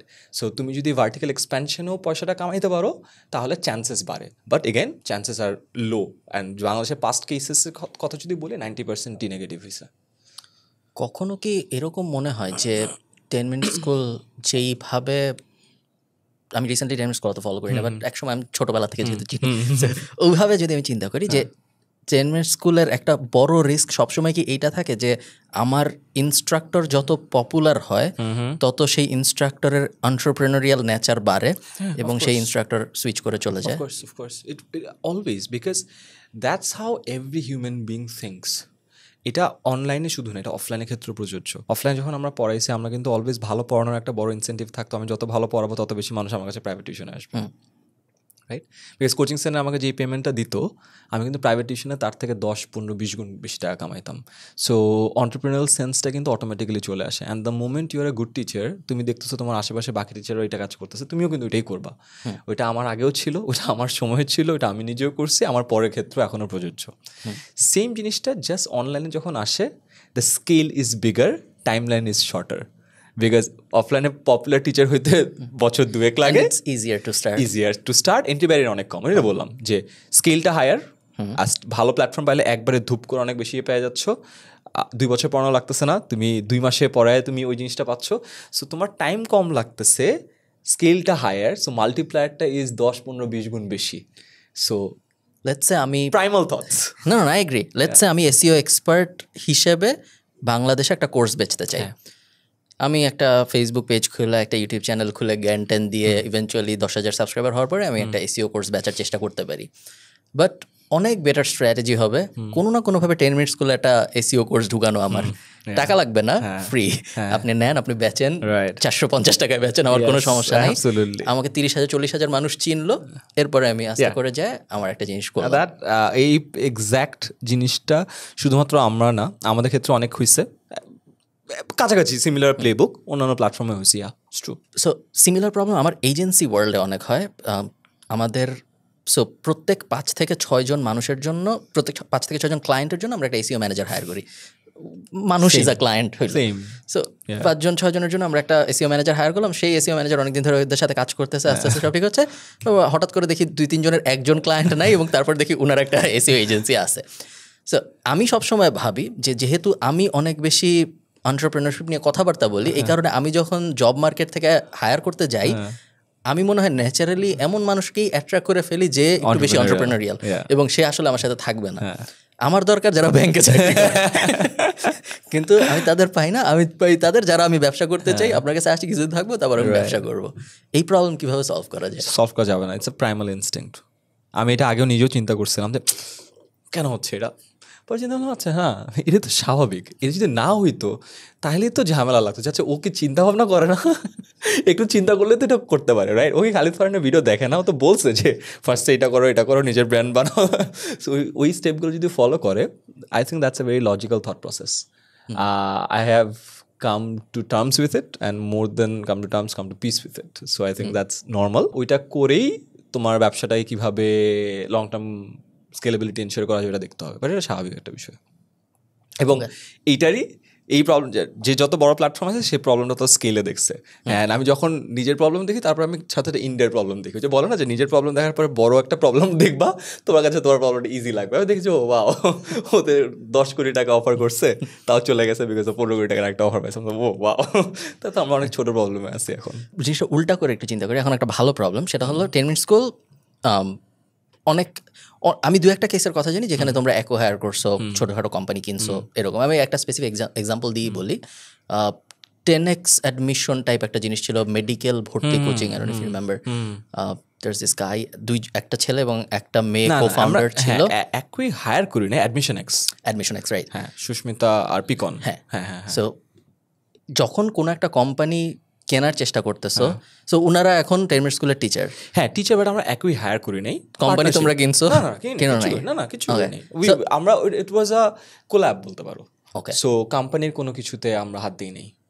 আমরা এরকম দু একটা চিন্তা করছিলাম, বাট পরবর্তীতে যে যখন আমরা নাম্বারসে গেছি আমরা অলওয়েজ চিন্তা করছিলাম শেয়ার সোয়াপ, যে আমি একটা তোমাকে ছোট ক্যাশ ডিল দিব সো দ্যাট তুমি একটা ক্যাশটা নিয়ে কিছু করতে পারো, বাকি টাকাটা শেয়ার সোয়াপ হবে, মানে তুমি তোমার কোম্পানিটা 10ms এর আন্ডারে চলে যাবে, এটার বদলতে তুমি 10ms এর প্যারেন্ট কোম্পানির শেয়ার পাবা। সো বেশিরভাগ ডিলে যেটা দেখা গেছে সবাই 100% ক্যাশ ডিল চায়, তার মানে ও এক্সিট চায়। সো এক্সিট দিয়ে তো আমি পারবো না। সো অ্যাটলিস্ট আমরা ওই স্টেজে যাইনি। 10 মিনিট স্কুল এত বড় যে একটা কোম্পানি হায়ার করলাম, মেইন মানুষ চলে গেল, ওর কোম্পানি আমি চালাবো, ওই লেভেলে যাই নাই। সো আমরা ইনফ্যাক্ট টিল ডেট একটাও কিনো নাই কোম্পানি, কোনো না একটাও কিনে নেই, যা হয়েছে সব কোলাব হয়েছে। Okay, I was under the impression যে ওদেরকে তোমরা মনে কিনে নিছো। কিনে নেই। Okay, nice. ওদের সাথে ইনফ্যাক্ট ওদের সাথে এই ডিসকাশন হয় না, আমাদের অন্য কিছু কোম্পানির সাথে এরকম ডিসকাশন হয়েছিল। অ্যান্ড ওই তো আমাদের ইয়ে ছিল যে ছোটো অ্যামাউন্ট ক্যাশে দিচ্ছি, বাকি অ্যামাউন্ট শেয়ার সোয়াপ। ওদের ইয়ে ছিল পুরো মেজরিটি হলো ক্যাশে, বা ছোট একটু শেয়ার। ওদের আমি স্পেসিফিক্যালি বলতেছি কারণ ওরা প্যাসিভ জার্নালের কারণে আমি চিনি ওদের, এই জন্য। না ওদেরটাই না, but they are very good kids, মানে very presentable, very good teachers, মানে আই পার্সোনালি লাভ দেম। ওদের সাথে আমার কথা হয়েছে তো, অ্যান্ড they're very entrepreneurial. আমার ভালো লাগছে, মানে ওর সাথে কথাবার্তা বলেই আমার কাছে মনে হচ্ছে they're very sharp. I really like them. So if Pikon and Shushmita, if you are watching this, I'm a big fan. Okay, let's talk business ideas. আশপাশে কি দেখতেছো, কি নিয়ে মানুষজনের ব্যবসা শুরু করা উচিত, কি কি প্রবলেম পাচ্ছ আশপাশে যেগুলো নিয়ে বিজনেস থাকলে মনে হয়তো ভালো হয়? ফার্স্ট অফ অল তুমি হোয়াইট পেপারটা পড়ছো বাংলাদেশের ইকোনমিক ইয়েটা নিয়ে, একটা হোয়াইট পেপার যে বাংলাদেশের টিম করছিল না, একটা কমিটি করে দিছিল, তারপরে বাংলাদেশের ম্যাক্রো নিয়ে একটা হোয়াইট পেপার দিছে 350-400 পেজের। কত রিসেন্ট? একদম রিসেন্ট, 1 সপ্তাহ 1.5 সপ্তাহ হয়েছে। সো আমি ওটা পড়ছি, পুরোটা আমার পড়ে শেষ করতে পারিনি, প্রতিদিন ঘুমায় যায় আবার। সো ম্যাক্রো ইকোনমিক্যাল কিছু বিষয় তো একটু স্যাড। তারপরে সেকেন্ড একটা যেটা হয়েছে রিয়ালিটি, আমাদের এখন যেহেতু স্টার্ট আপ ইন্ডাস্ট্রিতে আসি, আমি বেসির সাথে কানেক্টেড, এখন অনেক ডেফিনেশনের জিনিসপত্র নিয়ে ঘাটাঘাটি করা হচ্ছে, কারণ আমরা যত বড় নাম্বার দেখাচ্ছি ইন্টারনেট বেজ, ডেফিনেশনের আছে যে ওকে, রাইট, সো লাইক 4 কোটি ইন্টারনেট ইউজার কি আসলে আছে নাকি এরকম? হ্যাঁ, আরো কম ডেফিনেশন প্রবাবলি, যে 3 মাসের মধ্যে 100 কিলোবাইট ইউজ করলে হয়েছে। 100 কিলোবাইট তো কিছু হয় না, রাইট? সো ওই নাম্বারগুলো আরো কম। সো এরকম বেশ কিছু স্যাড রিয়ালিটি আছে। সো ওগুলো যখন দেখছি, আমি একটু কারেন্টলি একটু টেকেন আ ব্যাক, যে ও আচ্ছা ঠিক আছে, এরকম একটা জিনিস। দ্বিতীয়ত আমার কাছে মনে হচ্ছে যে স্টার্ট আপস তৈরি করা বা স্কেল করা আগের থেকে আরও ডিফিকাল্ট হয়ে গেছে, বিকজ লাস্ট ইয়ার বা ইয়ারে ফান্ডিং একেবারেই আসে নাই। আলহামদুলিল্লাহ উই গট লাকি যে আমরা গত বছর বা এই বছর 2 বছরই উই রেজড অ্যারাউন্ড, গত বছর একটা follow up, but it was insanely difficult. আমার কাছে মনে হয়েছে যে দেশের বা ওভারঅল গ্লোবালি অবস্থা না থাকলে আমরা অনেক ইজিলি করতে পারতাম। সো এই দুইটা কারণ, এই কারণে বলছি আমার কাছে মনে হচ্ছে স্টার্ট আপসের জন্য একটু টাফ টাইম যাচ্ছে। গ্রোথ লেড মডেল, যেটা অনেক ক্যাশ হাংরি, এটা। এবার সে এসএমই নিয়ে আমার আইডিয়া কম, বাট আমার অনেক মজা লাগে। আমি রিসেন্টলি বাংলাদেশে ব্যান আছে, বাংলাদেশি এঞ্জেলস নেটওয়ার্ক, ওইটার পার্ট হয়েছে। সো ওরা পিচ 50,000 টাকা দিছি, ওদের ওখানে পিচ করে, সেগুলো দেখি, আমার ডেক দেখতে খুব মজা লাগে। সো আমার কাছে মনে হয় এটা আমাকে আপ টু ডেট রাখে, রেলেভেন্ট রাখে, মার্কেটে কী হচ্ছে এটা দেখতে ইয়ে করে। আমি এখনো একটাতেও ইনভেস্ট করি নাই, I just become a member. এই কারণেই মেম্বার। হ্যাঁ, রাইট। সো আমি 3টা এরকম ডেমো ডে হয়েছে, 10টা করে পিচ করে। সো আমি এটা দেখতেছি, মজা লাগতেছে এরকম। সো এইটার কারণে অনেকজনের সাথে পার্সোনালি খাতির টাতির হয়েছে। সো বাট এসএমইগুলোর কী অবস্থা আমি অত অতটা ডিটেলস যাইনি, আমি এখন ওরকম ইনভেস্ট করি নাই, but quite a few things are very interesting. যেমন আমার ফ্রেন্ডরা যে একটু আগে বলছিলাম ফারিঘর দেখে যে একটা first ever cat food brand launch করছে চঙ্ক, ও নাইস। আমি ওর সাথে কথাবার্তা বলছিলাম যে মজা তো ওই জিনিসটা, তারপরে যে কয়টা ক্যাট আছে কয়টা ডগ আছে ওইটার পার্সেন্ট ওইখানে ঘাটাঘাটি করছেন, সো ইটস ফান। আর এখন একটা জিনিসটা সুবিধা হচ্ছে কারো কাছ থেকে একটা আইডিয়া পাইলে চ্যাটজিপিটির সাথে আমি কথা বলি এটা নিয়ে, ও যতদূর জানে। বাংলাদেশের ব্যাপারে একটু কম জানে, এটা একটা প্রবলেম। বিদেশি স্ট্যাটস হলে সুবিধা হইতো। সো এরকম কোনো আইডিয়া মাথায় আসে নেই রিসেন্ট গত 5 বছরে 6 বছরে যেটা মনে হয়েছে যে যদি 10 মিনিট স্কুল না থাকতো তাহলে আমি এটা নিয়ে কাজ করতাম? হ্যাঁ, বেশ কয়েকটা। যেমন ফিটনেস নিয়ে। তুমি কি ব্রায়ান জনসনের দুনিয়ায় চলে গেছো? না ব্রায়ান জনসন না, ইন্ডিয়ান একটা কোম্পানি আছে দেখছো, cult fit. Okay it's the only $1 billion company in the fitness industry. Okay very interesting. So ওরা যেটা করে kind of Airbnb for gym. ওদের বিভিন্ন জায়গায় জিম আছে, অনেকগুলো জিম আছে। সো তুমি একটা কাল্ট পাস থাকবে, ওই পাসটা তুমি যেখানে যাও ইন্ডিয়ার ওদের জিমে ঢুকতে পারবা, যেখানেই যাও ওদের সার্ভিস ইউজ করতে পারবা। তারপরে ওদের আনলিমিটেড এরকম জুম্বা, ইয়োগা যা যা আছে ফিটনেস সব কিছু আছে, তুমি যখন ইচ্ছা ফ্রি অ্যাক্সেস, ঢুকবা দেখবা করবা, এটা আছে। It's very interesting. Cult Fit, Cult Eat, এরকম বেশ কয়েকটা ইয়ে আছে। আমার কাছে মনে হচ্ছে যে আচ্ছা বাংলাদেশে এরকম তো কোনো কিছু নাই, এরকম যদি হইতো তাহলে খুব ভালো হতো। That was something I was very excited. আমি অনেকক্ষণ ধরে ইয়ে করছি। আমার মিরপুরে যে আমার একটা জিমে আমি যাই, স্টারবিজ, সো ওরা বেশ খুবই নাইস। তো ওদের ওনারের সাথে এরকম কথাবার্তা বলতেছিলাম, অনলাইনেও কেমন কী করা যায়। বাট এগেন ওই ইউনিট ইকোনমিক্সে এসে মনে হয় যে ডাজন্ট মেক সেন্স। তারপর মানুষ জিমে যেতে চায় না এবং এত মানুষ প্রবাবলি ঘুরেও বেড়ায় না যে যার না। তারপর আমার স্পোর্টস কমপ্লেক্স করার অনেক ইচ্ছা ছিল, ওকে যে এরকম একটা 13 স্টোরিড বিল্ডিং থাকবে যেখানে ফ্লোরে ফ্লোরে বিভিন্ন ধরনের স্পোর্টস থাকবে। বাংলাদেশের স্পোর্টসের অবস্থা এমন কিছু কি আছে যেটা আমাদের সাবস্ক্রাইবাররা শুনে ভাববে যে হ্যাঁ এই আচ্ছা এটা করা যায়, এটা আমি করবো আগামী সপ্তাহ থেকে?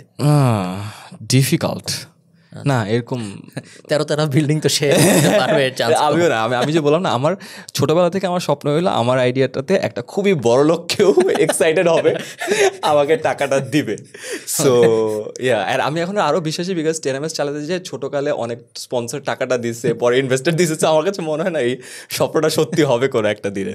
সো এরকম। আর ইসলামিক অ্যাপ নিয়ে কাজ করার ইচ্ছা আছে, এরকম আমার যে অথেন্টিক ইনফরমেশন অ্যান্ড স্টাফ থাকবে। সো আমাদের টিমেরই একজন আছে, সো ইনফ্যাক্ট গতকালকেই আমাকে ওর ফুল প্ল্যান দেখাইলো যে অ্যাপে কী থাকবে, কীভাবে কিউরেট করবে, কীভাবে করবে। So I got really excited.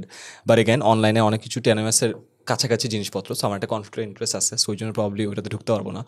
Something really nice, but I get excited. যেমন আরেকটা দিছিল যে ছাদের উপর ফুটবল টার্ফ, ওই নিয়ে আমার কথাবার্তা বলছি। But again business sense make করার জন্য অনেক টাইম দেওয়া লাগে, ওইটা আসলে ডিফিকাল্ট হয়ে গেছে। How much do you make right now 10ms-এর বেতন থেকে? বেতন থেকে এক্স্যাক্ট অ্যামাউন্ট বলাটা ডিফিকাল্ট, বাট ভালোই। আই থিঙ্ক রিজনেবল কর্পোরেট জবে আমার বয়সী যারা যেরকম কামায় তার থেকে 5 লাখের কম বা বেশি ওরকম কাছাকাছি। 5 লাখের মতো। আর বছরে ডিভিডেন্ড আসে না, আমরা ইয়ে করি না, আমরা তো প্রফিট করতেছি না, আমার তো লস। রাইট, হ্যাঁ তোমরা তো গরিব। আমরা অনেক গরিব, আমরা প্রতি বছর লস করি। আমরা ইনভেস্টারের যে টাকা আছে ওই টাকা দিয়েই কোনো রকম চলতেছি। সো আমাদের ডিভিডেন্ড নাই। So I am a entrepreneur, but I earn like a salaried employee.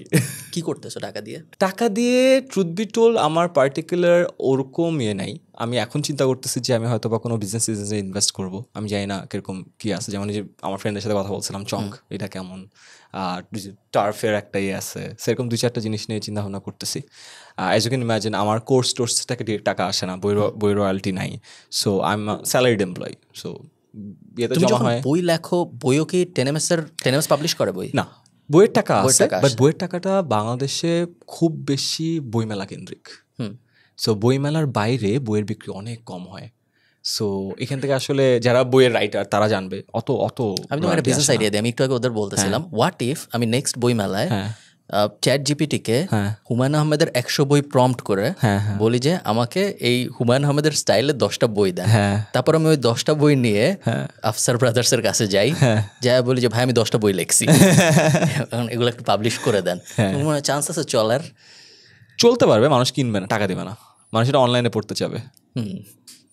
Is that because আমার নাম হুমায়ুন আহমেদ থাকবে না এই জন্য? হ্যাঁ, হুমায়ুন আহমেদ না, সো বলবে। আর ওইটা যখন তুমি চ্যাট জিপিটি দিয়ে করে দিবা তখন মানুষ বলবে আচ্ছা ঠিক আছে এটা করছে আমিও করে দিই।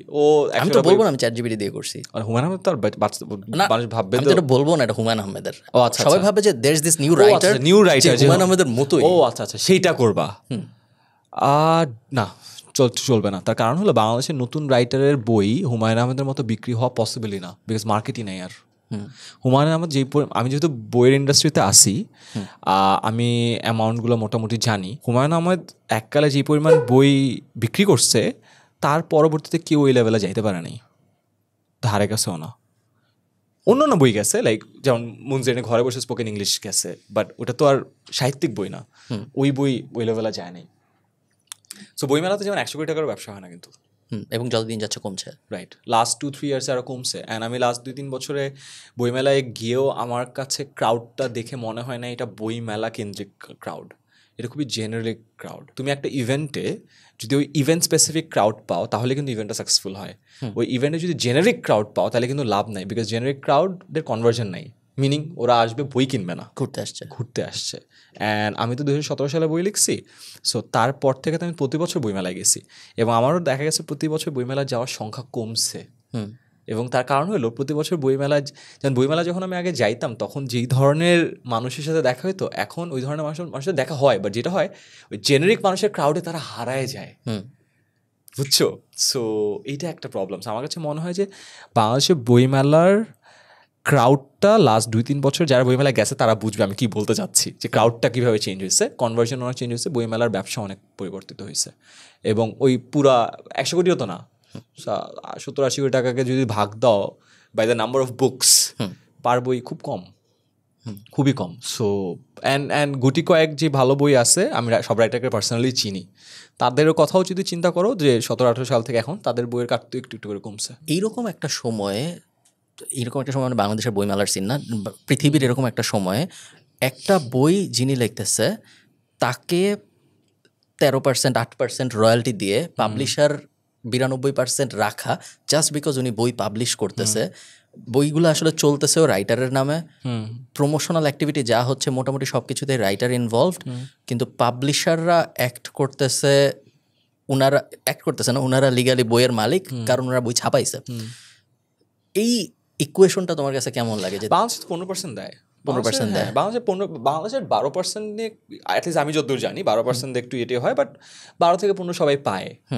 আর 2 নম্বর এখানে একটা জিনিস মাথায় রাখতে হবে, 15% পায় কিন্তু মুদ্রিত মূল্যের উপরে, মানে বইয়ের মুদ্রিত মূল্য যদি 300 টাকা থাকে ও কিন্তু 300 টাকার 15% পায়। বই কিন্তু অ্যাকচুয়ালি 300 টাকায় বিক্রি হয় না, বইমেলা কিন্তু 25% কমে বিক্রি হয়, রাইট? সো 270 টাকার বই কিন্তু বিক্রি হয় 200 টাকায়, বা তোমাকে 15% দেয় কিন্তু 270-এর উপর 15%, তারপরে তুমি অ্যাকচুয়ালি বিক্রিত বইয়ের উপর কিন্তু 20%-এর উপরে পাও। So I don't think that's the problem. And also গ্রন্থস্বত্ব কিন্তু মেজরিটি কেসে লেখকের কাছেই থাকে, অ্যাটলিস্ট যারা রেগুলার লিখে ওরা জানে যে গ্রন্থস্বত্ব ওর কাছে থাকে। তার মানে ওর কাছে যদি কখনো মনে হয় ডিলটা আমার জন্য প্রফিটেবল না, গ্রন্থস্বত্ব যেহেতু লেখকের কাছে থাকে, লেখক চাইলে পাবলিশার পরিবর্তন করতে পারে, কোনো অসুবিধা নেই। বাংলাদেশে আসলে হয় না জিনিসটা, বাট মেজরিটি গ্রন্থস্বত্ব লেখকের থাকে। প্রবলেম ইজ মার্জিন না, প্রবলেম ইজ ভলিউম। ওকে, ও 20% পাচ্ছে, অসুবিধা নাই, বাট বিক্রিত হয় না বই, বুঝছো? That's the problem.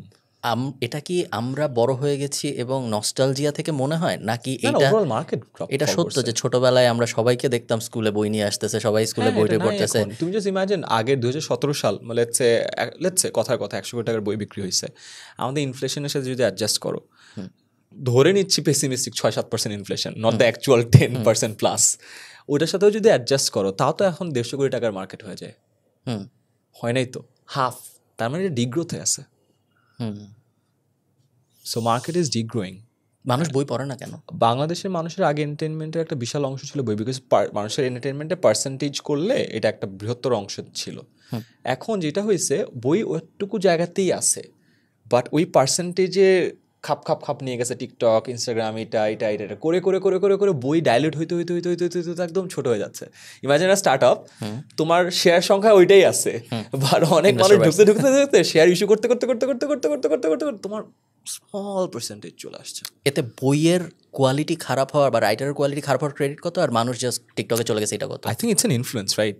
Chicken egg না বলি। সো যখন মানুষ ভালো রাইটাররা বই থেকে টাকা কম পাইছে, ভালো রাইটার আসা কমে গেছে।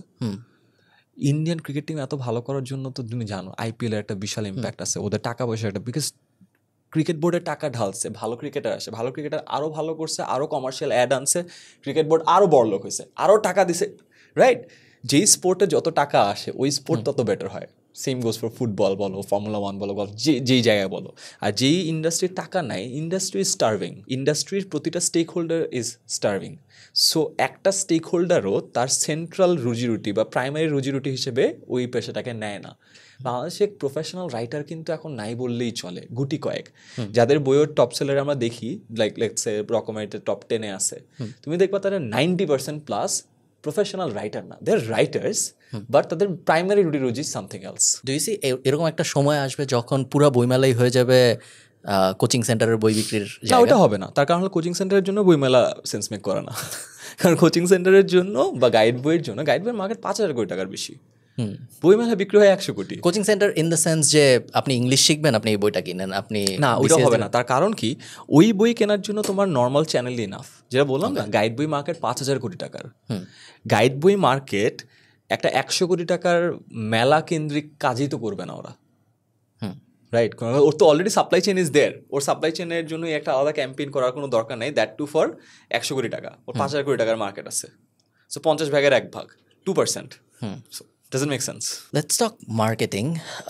10 মিনিট স্কুলের মার্কেটিং আসলে কিভাবে হয়, একটা ফার্স্টে থেকে বলো যে কিভাবে ঠিক হয় যে এই বিষয়ের উপরে এখন আমাদের একটা কোর্স আসবে, এবং এটা ঠিক হওয়ার পরে কোর্সটা কিভাবে হয়, অ্যান্ড দেন মার্কেটিং স্ট্র্যাটেজিটা কিভাবে হয়। আচ্ছা, সো আগে তো আমরা দেখতাম যে সোশ্যাল মিডিয়াতে যা চলতেছে যাচ্ছে, ঠিক আছে, এই বিষয়ে অনেক মানুষের চাহিদা আছে, লেটস ডু ইট। এখন যেটা হয়েছে, অনেক বেশি ডেটা ড্রিভেন অ্যাপ্রোচ ফলো করি। 2 নম্বর পরিবর্তন যেটা হয়েছে, আগে আমরা সবগুলো চ্যানেলেই সেল করার চেষ্টা করতাম। আচ্ছা, আমরা সোশ্যাল মিডিয়াতে যখন কন্টেন্ট মার্কেটিং করছি ওইখানেও বলি যে আচ্ছা কোর্স, কিন্তু সো লাইভেও আছে, কোনো ফানেল ছিল না। এখন যেটা দেখছি যে আমাদের কোর্সের প্রাইস যত বাড়ছে তত র্যান্ডম সেলিং কমে গেছে। You have to sell it through a proper funnel. So এখন আমাদের প্রতিটা কোর্সের একটা ফানেল থাকে। যেমন আমি আমাদের অফলাইন কোর্সে যদি ফানেল বলি, আমরা কখনো বলি না অফলাইন কোর্সের জন্য যে কোর্সটা কিনেন বা ভর্তি হন, অলওয়েজ বি সে যে আমাদের একটা ফ্রি ক্লাস করেন। সো আমাদের টপ অফ দ্য ফানেল, যদি ওটা ফানেল চিন্তা করি, টপ অফ দ্য ফানেলে কন্টেন্ট মার্কেটিং হয়, অ্যাডস যায়, কমিউনিটিজে এঙ্গেজমেন্ট যায়, সব কিছু হয়। প্রতিটার একটাই সিটিয়ে একটা ফ্রি ক্লাস করেন, ব্রাঞ্চে আসেন। দেন মিডল অফ দ্য ফাইনাল হলো ফ্রি ক্লাসটা। ফ্রি ক্লাসটা আমরা ম্যাগনানামাসভাবে অ্যারেঞ্জ করার চেষ্টা করি। আমাদের ফ্রি ক্লাস খুব ইন্টারেস্টিং। একটা রুমে স্টুডেন্টরা থাকে, একটা রুমে প্যারেন্টস থাকে। দেন স্টুডেন্টদের যে ক্লাসটা হয় ওটা আমরা পুরো স্ট্রিম করি প্যারেন্টসদের রুমের টিভিতে। সো প্যারেন্টসরা পুরো টাইম দেখতে পারে স্টুডেন্টদের কী ক্লাস হচ্ছে। দেন আমাদের একদম এক্স্যাক্ট মিনিট বাই মিনিটই আছে। আমার মিনিটেও আছে যে 20 মিনিটে ওদের রুমে ঢুকবেন, ওদেরকে বলবে যে আপনারা চা খাবেন না কফি খাবেন, দেন ওটা আসে। দেন 1 ঘন্টা যখন ক্লাস হয়, আমাদের অ্যাডমিশন অফিসার ঢুকে, ওদের মধ্যে একটা পরীক্ষা হয়, পরীক্ষার খাতাটা নিয়ে ওদেরকে দেখায় যে আপনার স্টুডেন্ট কীরকম কী মার্কস পাইছে। So it's a whole experience. And then ওই এক্সপিরিয়েন্স করার পরে ও যায় হলো অ্যাডমিশন অফিসারের কাছে, অ্যান্ড দেন অ্যাডমিশন অফিসার এটা করে। সো টপ অফ দ্য ফানেলের সবার একটাই কথা, ফ্রি ক্লাসে আসো। দেন ফ্রি ক্লাসে সবার একটাই কথা, just experience it. And then bottom of the ফানেলে এডিও জাস্ট বলে যে what, this is the pricing, আপনি কি ইন্টারেস্টেড কিনা। সো আমরা ওই সেম ফানেলটা মনে করো অনলাইনে খেতো, যেমন আমাদের CBC live cohort base courses তোমার মতো যেগুলো আছে, আমরা ওগুলো লঞ্চ করছি। Same first top of the ফানেলের সকল চ্যানেল বলে যে একটা ফ্রি ক্লাস করে, ফ্রি ক্লাস হবে জুমে। দেন ফ্রি ক্লাসের পুরো এক্সপিরিয়েন্সটা দিয়ে বলো আচ্ছা ঠিক আছে, এখন যদি হয় you can directly buy or you can call 16910। So 16910 আমাদের স্টুডেন্ট অ্যাডভাইজার বাকি ডিটেলসগুলো বলে, পেমেন্ট এটা করে। সেম অ্যাকাডেমিক্সেও।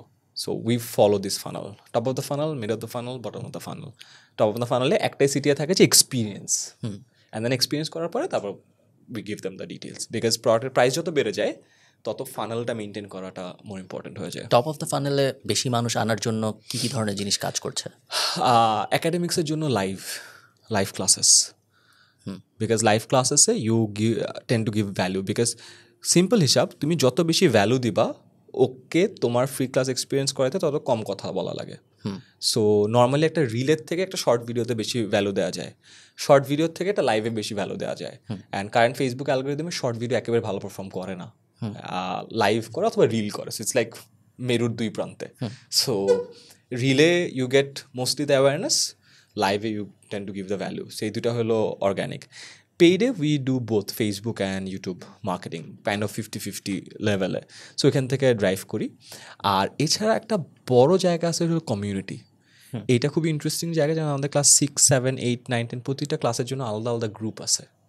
ওই গ্রুপে দেখা যায় যে 15-20 হাজার মানুষ আছে, বাট ক্লাস 6-এর 15,000 মানুষ, ক্লাস 6-এরই 15,000 মানুষ, একদম সলিড ডেটা। সো ক্লাস 6-এর কোনো ক্যাম্পেইন যদি করতে হয় ওইখানে করতে হয়, that drives a lot of traction. And এটার মজার বিষয় হলো এখানে মোস্টলি প্যারেন্টসরা থাকে। সো প্যারেন্টস আমার একটা ক্যাম্পেইন করলাম যে ওদের পোস্টার প্রেজেন্টেশন ছিল এই বছর, যে তোমাদের পোস্টারগুলোর বানানোর পর ছবি তুলে পাঠায় দাও। সো পাঠানোর নিয়ম ছিল যে স্টুডেন্টের নাম, ক্লাস, কোন বিষয়ে পোস্টার। সো 90%-এরই নাম থাকে প্যারেন্টসের, মানে প্রোফাইল, অ্যান্ড দেন দেখা যায় স্টুডেন্টের নাম এইটা এর। সো দ্যাটস বেশি ইন্টারেস্টিং। সো কমিউনিটিগুলো খুব ড্রাইভ করে। সো এইটা একটা খুবই ইন্টারেস্টিং জায়গা। ক্লাস 1 থেকে 10-এর মধ্যে কোন ক্লাসের মানুষকে কনভার্ট করা সবচেয়ে সহজ? 10 10 যত হায়ার ক্লাস তত ইজি। বিকজ ও exposed to the social media more. যেমন তুমি 6, 7, 8, 9, 10 যদি বলি, আমাদের অ্যাকচুয়াল নাম্বার যদি পেইড ইউজারের বলি, 6 থেকে 7 একটু বেশি, 7 থেকে 8 একটু বেশি, 8 থেকে 9 একটু বেশি, 9 থেকে 10 একটু বেশি। And that has been the case for the last 4-5 years. So যে তার কারণ হলো যত বেশি বড় ক্লাসে উঠে তার সোশ্যাল মিডিয়া এক্সপোজার বাড়ে। সোশ্যাল মিডিয়া এক্সপোজার যত বাড়তেছে তত আমাদের কন্টেন্ট দেখতেছে, যত আমাদের কন্টেন্ট দেখতেছে মানে তত ট্রাস্ট হচ্ছে। সো ওইটা কনভার্ট করাটা ইজিয়ার হয়ে যায়। মিডিয়া বাইংয়ে কীরকম টাকা খরচ করতে হয় 10 মিনিট স্কুলের? ডিপেন্ড করে ভার্টিক্যাল ওয়াইজ। ইউজুয়াল মান্থে 20+। $20,000 বেশি না 20 লাখ? 20 লাখের বেশি। 20 লাখ ডলার বেশি। সেম ইয়ে। সো আর মাঝে মধ্যে যখন মনে করো তোমার বড় ধরনের ক্যাম্পেইন করা লাগতেছে ডিসেম্বর, জানুয়ারি বা এরকম কোনো টাইমে বা কোনো স্পেশাল ওকেশনে, তখন হয়তো বা একটু বাড়া কমা হয় ওই জায়গাগুলোতে। বাট এখন যেটা হয়েছে, আগের স্পেন্ডিংগুলোর থেকে এখন স্পেন্ডিংগুলো আর অনেক র্যাশনাল বেসড হয়, বিকজ এখন আমরা বুঝে গেছি যে কোন কোন জিনিস কাজ করে, কোন কোন জিনিস কাজ করে না। সো কিছু কিছু জিনিস যেগুলো কাজ করে না, আমরা অনেকবার করে বুঝে গেছি, okay this doesn't work, so let's not spend money on top of it. So yeah, nice.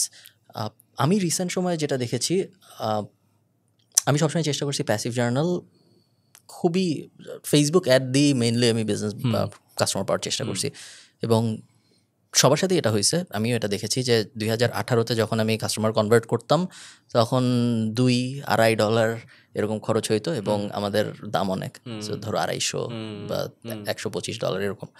So $2-2.5 convert হইতো একজন, এখন ওটা চলে গেছে $40, $45, $50 এরকমের আশপাশে।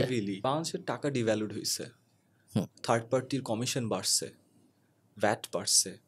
সো তুমি যদি এই সবগুলো অ্যাকাউন্ট করো ওইটা আরও বেশি পারবে। So it has been a very difficult. তুমি কি কখনো এরকম একটা সময় ইমাজিন করো যে, এই জিনিসটা আমরা একটু আগে কথা বলছি, বাট তুমি কি এরকম একটা জিনিস ইমাজিন করো কখনো যে আমি এইভাবে সব কিছু করতেছি হঠাৎ একদিন কিছু একটা হইলো যে কারণে নতুন মানুষ আর 10 মিনিট স্কুলে আসলো না, অ্যান্ড আমি ব্যাংকরাপ্ট হয়ে গেলাম? হ্যাঁ, আমি তো বললাম তো, আমার কাছে মনে হয় যে আমরা যদি অ্যাডপ্ট না করতে পারি উইথ দ্য নিউয়ার টেকনোলজি, আমাদের আগের জেনারেশনে কত বিজনেস একদিনে গায়েব হয়ে গেছে না। Just there is I was watching a video, আমি জানি না কতটুকু সত্য না মিথ্যা, যে এআই এর কারণে কোন কোন পাবলিকলি লিস্টেড এডুকেশন কোম্পানির শেয়ার ভ্যালু ড্রপ করছে। So massive, right? So one fine day তুমি দেখলা যে আসলে আমার যতগুলো ভিডিও আছে, 1000খানেক ভিডিও ফিড করা হয়েছে, দেন ও আমার টোনে এক্স্যাক্টলি আমি যে জিনিসপত্র পড়াতে পারি ও পড়াতে পারে। ও ওয়াও, হ্যাঁ, ও পার্সোনালাইজেশনটাও করতে পারে প্রতিটা স্টুডেন্টের বেসিসে। So if that tool is available at a cheaper rate then what I do, মানে কম্পিউটেশনাল পাওয়ারের দাম আয়মান সাদিকের টাকার থেকে, টাইমের থেকে কম, they will take the computational power based AI দিয়ে করে ফেলো। এআই এজেন্ট নিয়ে এখন অনেক কথাবার্তা হচ্ছে না। এআই এজেন্ট পারপাস তো এটা, যে এআই এজেন্ট কোন কোন হিউম্যান এজেন্টকে রিপ্লেস করতে পারে। আই থিঙ্ক টিচিংও পসিবল। যখন দেশের কোনো একটা অস্থিতিশীল অবস্থা চলে, দেশে বিভিন্ন ধরনের অস্থিতিশীল অবস্থা চলে আমরা জানি, তখন এমন একটা বিজনেস যেইটা মানুষ পারসিভ করে is very close to the current government, সেইরকম একটা বিজনেসে কীরকম ইম্প্যাক্ট পড়ে? ডিফিকাল্ট। অস্থিতিশীল বলতে আমরা কিরকম অস্থিতিশীল বলছি, যে লাস্ট জুলাই ধরো, হ্যাঁ, ইনসিন। যেমন আমি যদি আমার কথা বলি, আমি একদম সবার আগে 13 তারিখ আমার স্টিল রিমেম্বার ফার্স্ট পোস্ট দিছিলাম যে কোটা আন্দোলন, কোটা সংস্কার দরকার এটা। সো তখন তারপরে আমাকে অনেকজন নক করে বলছে যে আয়মান দেখো এটা কিন্তু অ্যান্টি গভর্নমেন্টই হইতে পারে। ভাই এটা তো লেজিট, আমি তো আগেও যখন কোটা আন্দোলন হচ্ছে তখন তো আমি সেম কথাই বলছি, তো সত্য সবারই লাগবে, গভর্নমেন্ট তো চেঞ্জ করছিলই, তো এতে খারাপ কি? তারপর যখন ঢাকা ইউনিভার্সিটিতে ফার্স্ট মারামারিটা হইলো, যেখানে রক্তপাত হইলো, তখন আমি সিরিয়াস ছিলাম যে আমার ভার্সিটিতে রক্তপাত কেন হইলো, বিকজ আমি আই ফিল লাইক আমি ঢাকা ভার্সিটিতে পড়ছি, আমার বউ পড়ছে, আমার ভাই পড়ছে, আমার বাপ পড়ছে, I have ties with it, right, why not. ওই দিন রাতে আমাকে অনেকে কল করছিল, তাই আমি ঠিক আছে, মানে okay. Then next day what happened, I was not ready for it. So তখন তো অ্যাগেন তৎকালীন আইসিটি স্টেট মিনিস্টার পোস্ট দিল যে 5 কোটি টাকার ইয়েটা বাতিল। বাট একদম আই সোয়ার যে আমার কাছে কারো, ইভেন টেনেমেসে কারো কাছে 5 কোটি টাকা কারো গায়ে লাগে নাই। যেটা গায়ে লাগছে বা যেটা ভয় পাইছে যে ও ড্যাম, তার মানে কি গভর্নমেন্ট আমাদেরকে ব্ল্যাকলিস্ট করলো না, একটা মিনিস্টার পোস্ট দেয় না এমনি, ওর সারাদিনে কোনো পোস্ট নেই, আমাদেরটাই পোস্ট দিচ্ছে অ্যান্ড ডিরেক্টলি মেনশন করে, তার মানে উই আর গন, মানে আমরা তো শেষ, আর তো কিছু করার নেই। তো তারপর তো উনি রিমান্ডে যাওয়া বলছেও যে তৎকালীন এডুকেশন মিনিস্টার বলে তাকে এটা করতে বলছে, তার মানে তো you are out. So then I was like okay, তাহলে তো ইটস গন, মানে কিছু করার নেই। 5 কোটি টাকা তো গেছে, ওইটা তুই না, তুমি তো ব্যবসা ইন দ্য সেন্স যে দ্যাটস ট্রু, বাট নর্মাল মানুষের মনে যখন কোনো একটা এরকম আনরেস্ট চলতেছে, তখন কতজন নর্মাল কনভার্সনের সাথে যদি আমরা হিসাব করি, তার আগের 3 মাস বা তার পরের 3 মাস, কতজন মানুষ এই টাইজ হাবিজাবি পারসিভড এই ধরনের জিনিসপত্রের কারণে টেনমেন্ট স্কুল থেকে সরে যায়, কত মানুষ মনে হয়? না, নাথিং, সেলসে কোনো ইম্প্যাক্ট পড়ে না? না, অ্যাবসলিউটলি না। সো আফটার দ্যাট হ্যাপেন্ড, তারপরে তো of course it was very clear যে গভর্নমেন্ট তো আমাদেরকে জাস্ট বন্ধ করে দিতে চায়। সো তারপর তো আমরা আমাদের মতো পোস্ট চালাই গেছি। টেনএমএসের মেইন পেজ সবার আগে ব্ল্যাক করছিলাম আমরা। তারপরে যখন রেড করা হলো, আমরা তখন রেডও করছি। তখন আবার কিছু ছেলে পেলে আবার ওইটাও করছে, দেখা যায় আয়মান সাদিকেরটা রেড, ওইটা ব্ল্যাক। আর ওইটা ব্ল্যাক তো করছি 15 দিন আগে ওইখানে। বিকজ বাই দ্যাট টাইম আমার টিমের একজন আমাকে বসেও জানান, ভাই দেখেন এটা নিয়ে আসলে এত চিন্তা করেন না, বিকজ ইদার ওয়ে আপনি থাকতে পারবেন না দেশে, কী আছে দেন আমরা মিরপুটি হচ্ছে আন্দোলন করছি, ওয়াজ অল গুড। বাট ওই টাইমে তো কোনো পড়ালেখার কোনো কিছু চলে না, তো টেনএমএস বন্ধ ছিল। অ্যান্ড যখন অসহযোগ আন্দোলনে ডাক দিল, আমরা রাতে 12টার সময় মিটিং করে বসে, ঠিক আছে আমরাও বন্ধ। তো তখন আমরা অনেকে ভাবছে টেনএমএস বন্ধ হয়ে গেছে, আমরা ক্লাস অপারেশন সব বন্ধ করে দিয়েছিলাম।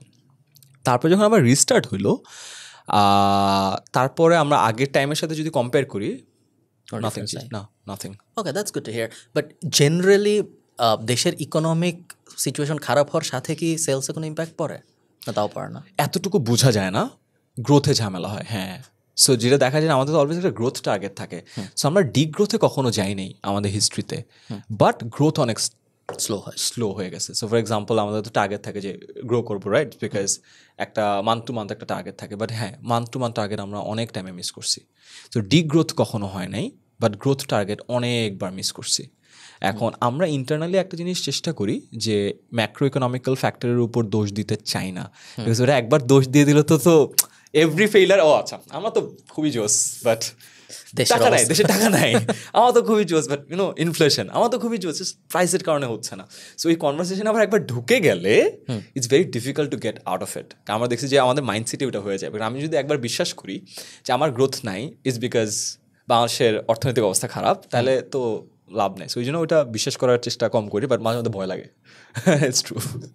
ওকে, আমাকে বলো, তুমি যেহেতু এডুকেশনাল কন্টেন্ট ইন্ডাস্ট্রির সবসময় দেখা যায়, তো সিকোয়েন্সটা আমি তোমাকে বলি, কোনো একটা অ্যাওয়ার্ড শো লঞ্চ হয়, প্রথম বছর তোমাকে অ্যাওয়ার্ড দেওয়া হয়, আমার টেমপ্লেটটা মুখস্থ, প্রথম বছর তোমাকে অ্যাওয়ার্ড দেওয়া হয়, সেকেন্ড বছরে অ্যাওয়ার্ড দেওয়া হয় আমাকে অথবা এনায়েতকে, এরপর থার্ড বছরে আয়সা নাফিস পায়, এবং তারপরে যার আমি ট্র্যাক করি না কি হয়। এটা হলো গিয়ে টেমপ্লেট সবার।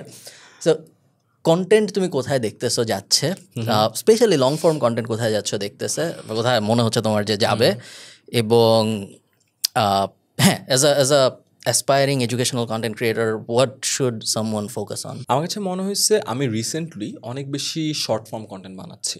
ওকে, এটা বানানোর একটা রিজন হইলো, আমাদের বার্ষিক পরীক্ষা হইলো না, সো বার্ষিক পরীক্ষায় আমাদের টিম বলছিল ভাই বার্ষিক পরীক্ষার জন্য একটা সিরিজ বানানো দরকার। আমি বললাম যাচ্ছে ঠিক আছে, let's try out a model. So আমি সাদমানের আইপ্যাড একটা নিছি, নিয়ে আমি একটা সেশনে গেছিলাম, বুঝছো, সেশনে আমার স্লাইড বানানোর কথা ছিল, বাট আমি স্লাইড বানাই নাই, না বানায় এত যাচ্ছে ওয়াই নট, আমি আইপ্যাডে আঁকবো, এটা স্ক্রিন কাস্ট করবো, কেমন হয়। And we did it, fantastic হয়েছে, আমার খুব মজা লাগছে। অ্যান্ড দেন মজা লাগার পরে ওয়ার আই ডিড ইজ, আমি তোমাকে দেখাই, আমি বলছি আচ্ছা ঠিক আছে একটা কাজ করি, আমরা এই সিরিজটা করি, আমি এরকম করবো যে এক্সামের জন্য যা যা লাগে আমি ওদেরকে বলবো, অ্যান্ড দেন আসবে, আমি একবার আইপ্যাডে একে দেখাবো, মানে আমি একটা স্টুডেন্টকে যদি পাশে পাইতাম তাহলে কেমন হইতো। সো ভালো কথা। অ্যান্ড দেন আমি একটা করে টিকটকে এগুলো আপলোড করা শুরু করলাম, এই যে এরকম ওকে, সবগুলো টিকটকে। অ্যান্ড খুবই ইন্টারেস্টিংলি ইভিসি এখান থেকে হ্যাঁ 8.5 মিলিয়ন, ও nice 8.5 million, 8.5, 9 million, 8.1 million, 8.2 million, 108K, 3.1 million, 6.5 million, 1.1 million. It erupted like crazy TikTok. আর আমার কাছে খুব মজা লাগে। দেন আমি বললাম যে এটা ফেসবুকেও দিই, ফেসবুকেও 2 মিলিয়ন হয়েছে, বাকিগুলো দেখা যায় যে 400K to 600K। আমি ওয়াও, বিকজ আই ফিগার্ড রিলের অ্যালগোরিদমটা একটু ডিফারেন্টলি কাজ করে। আমার কাছে মনে হচ্ছে আমার ফেসবুক পেজে এই এত বাচ্চা অডিয়েন্স নাই, বাট দেন ওর অ্যালগোরিদমটা এখন এত স্ট্রং হয়েছে, ও এক্স্যাক্ট ওই অডিয়েন্সের কাছেই নিয়ে যাচ্ছে। রিলেটা কিন্তু ফিরে আসে না, ওই রিলের ইয়েতে আসতে থাকে। Then I got really hooked to this idea of creating reels. So our last 25 contents are all reels. My next 25 contents that I planned with ChatGPT is also reels. যে ভাই আমি এটা করবো, অ্যান্ড ChatGPT কে আমি খালি কি বানাইছি জানো, হুক। বিকজ আই ফিগার যে দিস ইজ মাই কন্টেন্ট, আমি ওকে আমার স্ক্রিপ্টটা দিই, স্ক্রিপ্টটা দিয়ে আমি বলি ক্রিয়েট আ হুক। বিকজ আমি দেখছি এই রিলসের জন্য স্টার্টিং হুক অ্যান্ড ভিজুয়াল হুকটা is very freaking important. So TTH যেটা বলে, টাইটেল থাম্বনেইল হুক। সো আমার কাছে মনে হচ্ছে আগে এটা যত ইম্পর্টেন্ট ছিল, হুক এটার জন্য আরও অনেক massively important. So this is one. But I also believe short form content fans and loyalty তৈরি খুব কম করে, লং ফর্ম কন্টেন্ট করে। বিকজ যে আমার কন্টেন্টগুলো দেখছে, বিকজ এরকম 8 মিলিয়ন 9 মিলিয়ন, এরা কিন্তু আমার কন্টেন্ট দেখতে আসে নাই, আয়মান সাদিক দিয়ে সার্চও করে নাই, আয়মান সাদিকের কোনো কন্টেন্ট দিয়েও সার্চ করে নাই। ওর অ্যালগোরিদম ওকে কন্টেন্টটা পুশ করছে, ও দেখছে, দেখে কিন্তু চলে গেছে। আর ভাস্ট মেজরিটি আমি দেখলাম যে সেভসের নাম্বার অনেক বেশি, 24,000 25,000। মানে অনেকের ভালো লাগছে, সেভ করছে, বাট ও কিন্তু কমেন্ট করে। আমি যখন ইউটিউবে যাই, let's say I want to watch your content, I search Khalid Farhan, I want to see a 24-minute video. I commit to it. I click on it. So এই কমিটমেন্টের কিন্তু অনেক ভ্যালু আছে। সো ওইটা আমার মনে হয় লয়্যালটি তৈরি করে, সাবস্ক্রাইবার বাড়ে। সো এটা একটা ইজিয়ার মেট্রিক হলো সাবস্ক্রাইবার বাড়ে। তুমি দেখবে রিলসে আমি দেখছি যে 8 মিলিয়ন 9 মিলিয়ন যদি আমার ফেসবুক বা ইউটিউবে একটা ভিডিও হইতো, আমার সাবস্ক্রাইবার লাইক বাড়তো। বাট শর্ট ফর্ম কন্টেন্টে এই মিলিয়ন্স ভিউজের কারণে কিন্তু আবার ফলোয়ার্স বাড়ে না। এগেন লয়্যালটিতে ট্রান্সফর্ম হয় না। আরেকটা যে জিনিসটা হয় না সেটা হলো কনভার্সন। সিমিলার, যেহেতু ফলোয়ার্সে কনভার্টেড হয় না, তার মানে তোমার প্রোডাক্টেও কনভার্টেড হয় না। এটা আমি দেখছি ফেসবুকের কন্টেন্ট যেটা লেটসে 400K ভিউজ ছিল, ওইটা থেকে যতটুকু কনভার্জন হয়েছে, ইভেন পেইড কনভার্জন না, ফ্রি কনভার্জন, আমি বলছিলাম যে আমাদের ফ্রি গ্রুপে জয়েন করো, ওইটার থেকে শর্ট ফর্ম কন্টেন্টের ভিউয়ার কাউন্ট 10x বেশি হওয়ার সত্ত্বেও অনেক কম। সো এইটা একটা, হ্যাঁ অনেক ডেটা দিলাম just to make sense of it. তাহলে আমি যদি নতুন কন্টেন্ট ক্রিয়েটর হই এবং আমি যদি আমি কন্টেন্ট বানানো শুরু করতে চাই, লং ফর্মে আমার অডিয়েন্সের লয়্যালটি বাড়বে, লং ফর্মের মানুষকে আমি ইভেনচুয়ালি কিছুতে কনভার্ট করতে চাইলে করতে পারবো, কিন্তু লং ফর্ম মানুষকে আমার দেখানো কঠিন, খুবই কঠিন। শর্ট ফর্ম ডুইং নিউ, ওকে, শর্ট ফর্ম আমি ইজিলি দেখাইতে পারতেছি, still difficult but ওয়ে মানে আমি যদি কম্পেয়ার করি, I have much higher chances. Exactly, and long form বানানো অনেক কঠিন compared to shorts. কিন্তু শর্টস দেখে, রিল দেখে কেউ কনভার্ট হচ্ছে না, বাট শর্টেরও হিট হইতে গেলে you have to crack the formula of first 3 seconds. ওকে, তাহলে আমি কোনটা বানাবো? আমি যদি একদম নতুন কেউ হয়, আমি তাহলে আমি যদি টিচার পিওভি থেকে বলি, আমার মনে হচ্ছে এটা একটা নিউ গায়, ওকে আমার কন্টেন্ট বানানো শিখাইতে হবে। লং ফর্ম কন্টেন্ট বানানো শিখানোর থেকে আমি শর্ট ফর্ম কন্টেন্টের হুক বানানো শিখানোটা it's easier. So I would suggest him or her to start off with short form content. Initial dopamine রাশটা ওকে দিতে হবে একবার, let's say 10K views first, ওই ডোপামিন রাশটা ওর দেওয়া লাগবে। শর্ট ফর্ম কন্টেন্টে আমার মনে হয় দেওয়া পসিবল, রাইট? তারপরে আমি ওকে লং ফর্ম কন্টেন্টে নিয়ে যাবো, বিকজ লং ফর্ম কন্টেন্ট যে মানে যে প্রসেস, ওই প্রসেসে ও ডোপামিন রাশ না পায় চলে যাবে। ফেয়ার। তুমি আমাকে 4 বছর আগে বলছিলা যে I have this plan, 10 Minute school হবে আলাদা, আয়মান সাদিক হবে আলাদা, 10 মিনিট স্কুলের কোনো কথা আয়মান সাদিকের পেজে বলা হবে না, আয়মান সাদিকের কোনো কথা 10 মিনিট স্কুলের পেজে বলা হবে না, আমি পুরোপুরি আলাদা করে ফেলতেছি। তারপর ইউ হ্যাড আ মনোলগ। এখন আমরা দেখি যে তুমি 10 মিনিট স্কুলের প্রমোশন চলতেছে আয়মান সাদিকের। না, আয়মান সাদিকের তো হয় না, 10ms আমি মাঝে মধ্যে অ্যাপিয়ার করি। হ্যাঁ, সো তোমার ধরো I'll give an example, you have তোমার কতগুলো অনেক সুন্দর সুন্দর রিল দেখছি আমি রিসেন্টলি, যে ইউ হ্যাভ ইউর টিম মিরপুরের অফিসের সামনে, and then তুমি আসছো একটা ফুটবলে লাথি দিছো, and then 2025 কিছু একটা এরকম আসছে। So your an active part of marketing, তাই না? স্যার প্ল্যান কেন চেঞ্জ হইল?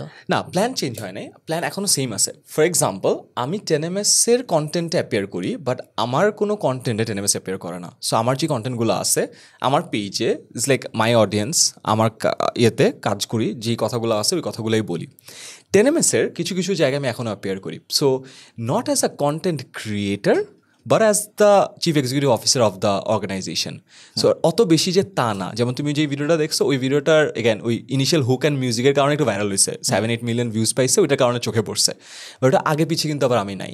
So it was like all teachers will launching a new product. প্রতি বছর যখন শুরু হয় অনলাইন ব্যাচ, সো অনলাইন ব্যাচের লঞ্চিং, সো আমাদের টিচারদেরকে নিয়ে কথাবার্তা বলছি যে এটা করতে হবে, এটা করতে হবে, লেটস ডু আর রিল, আমার এখন মজা লাগছে, ফুল বদলে করা যায়, so let's do it. So again এটা সামহাও ভাইরাল হয়ে গেছে। কেন যেটা বললাম, শর্ট ফর্ম কন্টেন্ট তো কোনো ঠিক ঠিকানা নাই, সো ওই কারণে দেখা গেছে। বাট এর বিয়ন্ডে কিন্তু নাই। I am not taking classes or anything. যেমন অফলাইনেও I am the guy who's creating the experience, যে ব্যাক এন্ডের জিনিসটা কেমন হবে, স্টুডেন্ট ক্লাসরুম, এটা ক্লাসরুম। আমি কিন্তু অফলাইনে একটা ক্লাসও নিই নেই, কোনো প্রমোশনও আমি নেই, ইভেন পেজে আমার চেহারাও দেখবা না। So full vertical, which is growing the fastest in 10ms। Next ইয়ারে প্রবাবলি আমাদের most profitable for sure, but সব রেভিনিউ ওয়াইজও বিগেস্ট হওয়ার একটা বড় চান্স আমরা দেখতেছি, মানে একটা হেড টু হেড চলে আসছে।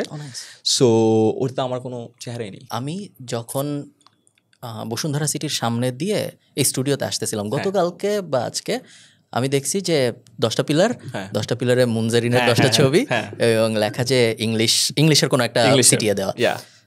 একটা বিলবোর্ড বা একটা এরকম পোস্টার টানা লাগানো কিরকম হেল্প করে বলে মনে হয়? Very difficult to quantify, but আমরা এটারও তো একটা মেকানিজম বের করার চেষ্টা করছি। আমার টিম, আমাদের গুগলে একটাই আছে যেখানে তুমি গুগলের ম্যাপের উপর মার্কার টার্কার সব ইয়ে করতে হবে। গুগল মাই ম্যাপস কখন ইউজ করছো? আচ্ছা, ইটস ভেরি ইন্টারেস্টিং, আমি জানতাম না, আমি ওদের দিয়েছি, I was very excited. So আমরা যেটা করি, we measure a few data, তাহলে আমি বুঝে যেতে পারবো কীভাবে হয়। সো ডেটা হইলো আমাদের ফ্রি ক্লাস রেজিস্ট্রেশন যতজন করে তার মধ্যে সবাই কিন্তু আসে না, কিছু মানুষ আসে। সো রেজিস্ট্রেশন টু অ্যাডমিশন, অ্যাটেন্ডেন্সে একটা কনভার্সন রেট আছে। আবার যতজন অ্যাটেন্ড করছে সবাই কিন্তু অ্যাডমিশন নেয় না, সো অ্যাটেন্ডেন্স টু অ্যাডমিশনে একটা কনভার্সন রেট আছে। এইখানে আমরা একটা জিনিস দেখছি, যতজন মানুষ রেজিস্ট্রেশন করে আসে ওইটার একটা ডিরেক্ট কোরিলেশন আছে ওয়াকিনসের। ওয়াকিনস মানে যে এমনিতেই ঢুকে গেছে, বুঝতে পারছো?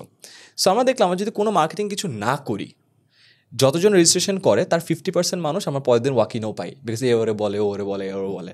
অ্যান্ড নাম্বারটা এখন যত ব্রাঞ্চ বাড়তেছে আমরা দেখছি সেমই থাকে, 40 থেকে 50, 40 থেকে 50, 40 থেকে 50। সো রেজিস্ট্রেশন করা মানে একজন মানুষকে যদি ব্রাঞ্চে আনতে পারো, প্রতি 2 জন মানুষকে আনতে পারলেও 2 জন মানুষ আরও একজনকে ব্রাঞ্চে আনে। সে ক্যালকুলেশন ক্লিয়ার? আচ্ছা, তারপরে আমরা দেখছি যে এই জিনিসটা একটা সার্টেন টাইম পরে স্টেবল হয়ে যায়। বা তুমি যখন কোনো এক্সটার্নাল ইয়েতে লাগাও তখন এই পার্সেন্টেজটা 60% হয়, উইচ মিনস 40 থেকে 50% ওই রেজিস্ট্রেশনে মানুষ আসতেছে, ওই 10% ডেল্টাটা যেটা আসতেছে ওটা হলো আশেপাশের ওই জায়গা থেকে। সো এক্স্যাক্ট অ্যাকুরেট না, বাট আমরা এইটা ফিগার আউট করতে পারছি। So it's a 10 to 15% delta that we can get depending on the volume, যে তুমি কয়টা রোডে করছো, কোন ভলিউম, প্রতি পোলে লাগাইছো নাকি একটা পোল অল্টারনেট করে লাগাইছো, এক সাইডে লাগাইছো না 2 সাইডে লাগাইছো। সো এটার অনেক নুয়ান্সেস আছে, বাট 10 to 15% ডেল্টা আমরা ম্যাথমেটিক্যালি ফিগার আউট করতে পারছি। নাইস। তোমার কি মনে হয় এরকম কখনো হওয়া সম্ভব যে এই এডুকেশনাল কন্টেন্ট, ইনফোটেইনমেন্ট বা general entertainment with a dose of education, এই টাইপ কন্টেন্ট এর পুরা মার্কেটটাই আসলে যদি তুমি প্রতিদিন ভিডিও আপলোড করতে তাহলে দখল করে ফেলা যায়? না, আমার মনে হয় না। It's very difficult. প্রতিদিন ভিডিও আপলোড করো না। বাংলাদেশের কথা বলছো? আই থিঙ্ক বাংলাদেশের market has gone pass that level.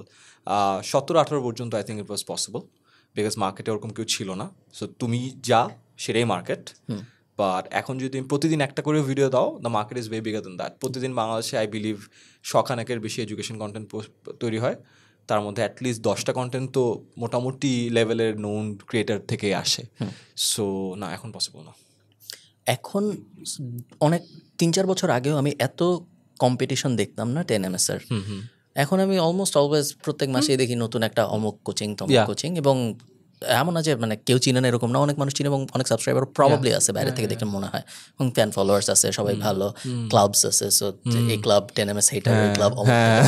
আবার তোমার কেউ আছে 10ms লাভার বাট 10ms এর ইন্ডিভিজুয়াল টিচার হেটার, আবার ধরো টিচার লাভার আছে 10ms হেটারও আছে, সো অনেক ক্যাম্প আছে। কম্পিটিশন বাড়ার কারণে ইন্ডাস্ট্রি কি এত বড় হয়েছে যে কারণে আসলে লাভ হয়েছে? না, I wouldn't say so. Skill development মার্কেটের কম্পিটিশন, এই মার্কেটে আমি বলবো যে প্রচুর সব থেকে বেশি স্টার্ট আপ আসছিল কোভিডের পরে, but majority is not there. I think you also know that. খুব গুটি কয়েকই টিকছে। অ্যাকাডেমিক্সের ক্ষেত্রেও সত্য।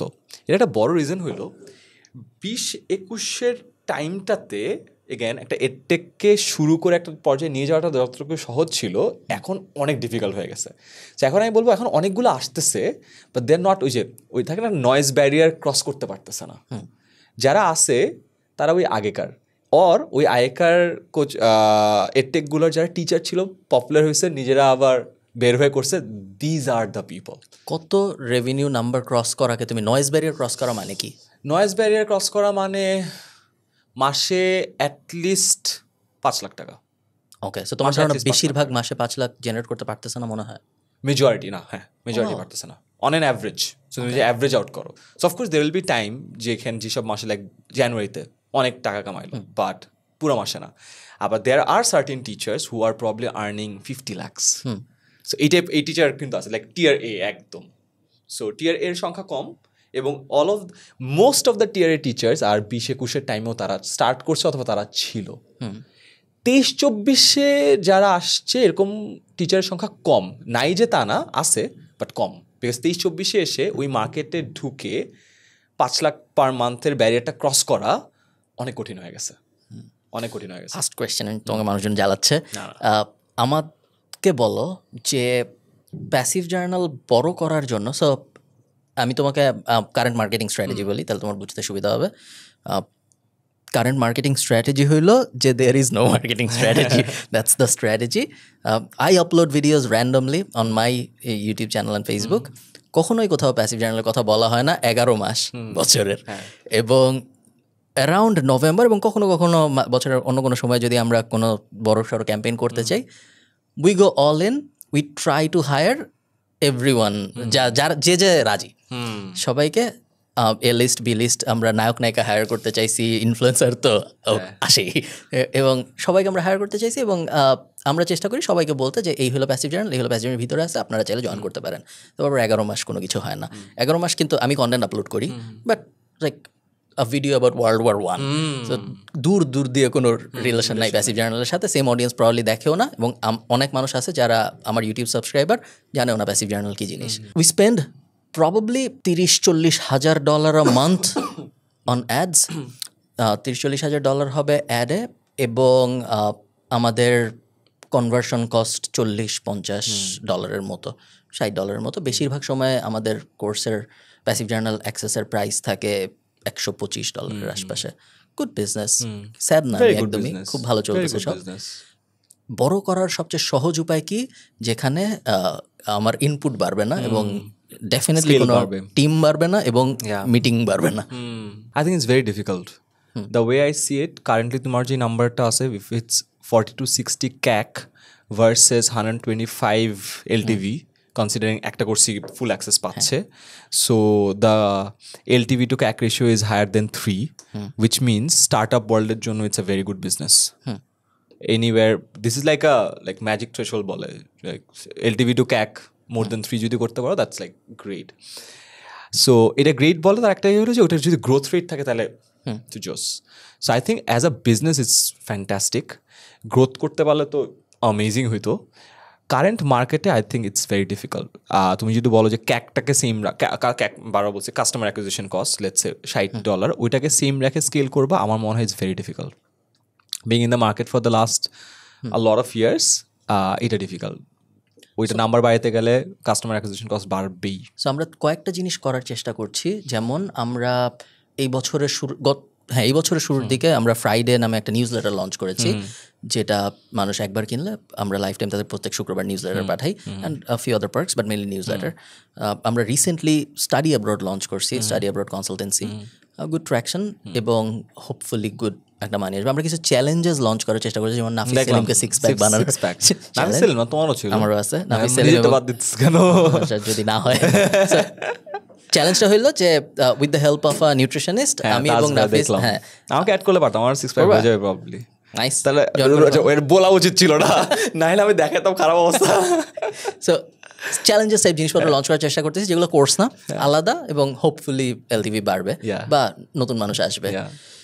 এছাড়া তুমি যেটা বললে এক্স্যাক্টলি ওই প্রবলেমটা আমি ফেস করতেছি। আমি এছাড়া আমার ইনভলভমেন্ট না বাড়ায় আমি স্কেল করার কোনো উপায় দেখছি না। ওটাই, ইনভলভমেন্ট বাড়াইতে হবে এর পরের লেভেলে যেতে হলে। For example on easy way route is অফলাইনে যাওয়া, বাট পসিবল। হ্যাঁ, but requires you have created this, কি পরিমাণ ক্যাপিটাল আমি আজকে জানলাম 35 লাখ টাকা লাগছে। সো এটা একটা ঝামেলা, আর ইনভলভমেন্ট অনেক বাড়ে। হ্যাঁ, সার্ভিস বিজনেস কিন্তু খুবই কঠিন অফলাইনে। ইউ হ্যাভ টু, পান থেকে চুন খসলে কাস্টমার হয়ে যায়। যেমন অনলাইনে আমাদের কিন্তু অনলাইনে কলে বলতো যে এই ঝামেলা ওই ঝামেলা আপনাকে ফিক্স করে না, ঠিক আছে। সামনাসামনি যখন বলে ও ম্যান আই হ্যাভ সিন, একেবারে যাই গেছে এই কেন পরে আমি আমার ফ্রন্ট ডেস্ক অফিসারকে বলছি কী হয়েছে, বলছে ওনার মেয়ে লেকচার শিট পায় নাই। তা আমি সে দিচ্ছ না কেন তোমরা? বলছে ভাইয়া ওনার তো পেয়ে যাওয়ার কথা আজকে, তো বলছে যে পাইছে, বলছে না ওনার মেয়ে তো ভিতরে, তো ওর মেয়ে বাইর হয় না, বাট বাবা চেতে আসে যে আমাকে দিচ্ছে না কেন এটা। বাট অফলাইনে বলছে দেখতে ভয় লাগে যে একজন চেতে গেছে। So it's very difficult, service industry is very difficult. And I think you seen, মানে রেস্টুরেন্টে যা দেখছো না যে একটু খাবার ঠান্ডা অ্যান্ড ওয়েটারকে এসে দুমদাম, আমি বলো ভাই মাফ করে দেন, কঠিন আছে অফলাইনে ব্যবসাটা। সার্ভিস লাইনে specifically it's very difficult. How long do you think you will do this? আর কতদিন? আমার বুঝছো ইন্ডাস্ট্রিতে অনেক মজা লাগে, এটা একটা জিনিস। দ্বিতীয় পার্ট হলো আমি অনেস্টলি সবাইকে বলি যে লুক, আমি আসলে পাস করার আগের থেকে তো পড়াই, তারপরেও পড়াই। সো আমি না আসলে অন্য অনেক কিছু যে শিখছি তা না, everything is around 10 Minute School. সে বিয়ন্ডেও আসলে আমি সত্যি কথা চিন্তাই করি নাই। আমার টিমের মানুষ আমার জিজ্ঞেস ভাই so what's your exit plan? I don't have an exit plan. সত্যি কথা একেবারে আমার পড়াইতে ভালো লাগে। So yeah at least next 3 years for sure. আগে হলে বলতাম যে 10 বছর, বা এত বুড়া হয়েছি, বিয়ে হয়েছে। সো আই থিঙ্ক এখন আমি 10 বছরের গ্যারান্টি দিই না, বাট 3 বছর ফর শিওর আসি ফর শিওর। ওকে, অনেক আলাদা। নেক্সট 3 বছর আবার যখন পডকাস্ট হবে তখন ঠিক আছে, আমরা 3 বছর পর আবার রিনিউ করি। সো নেক্সট 3 বছর পরে আমরা আবার আপডেট জানবো। Thank you so much. তুমি কি শেষ কিছু বলতে চাও? না হলে nothing, awesome, thank you so much. Love the place, love the hot chocolate. And তৌফিকের জীবনে কি হবে আমরা এটা জানাবো। তৌফিক আমরা অনেক পডকাস্টের রেফারেন্স হিসেবে ইউজ করছি। ওকে, ভালো থাকেন সবাই, বাই।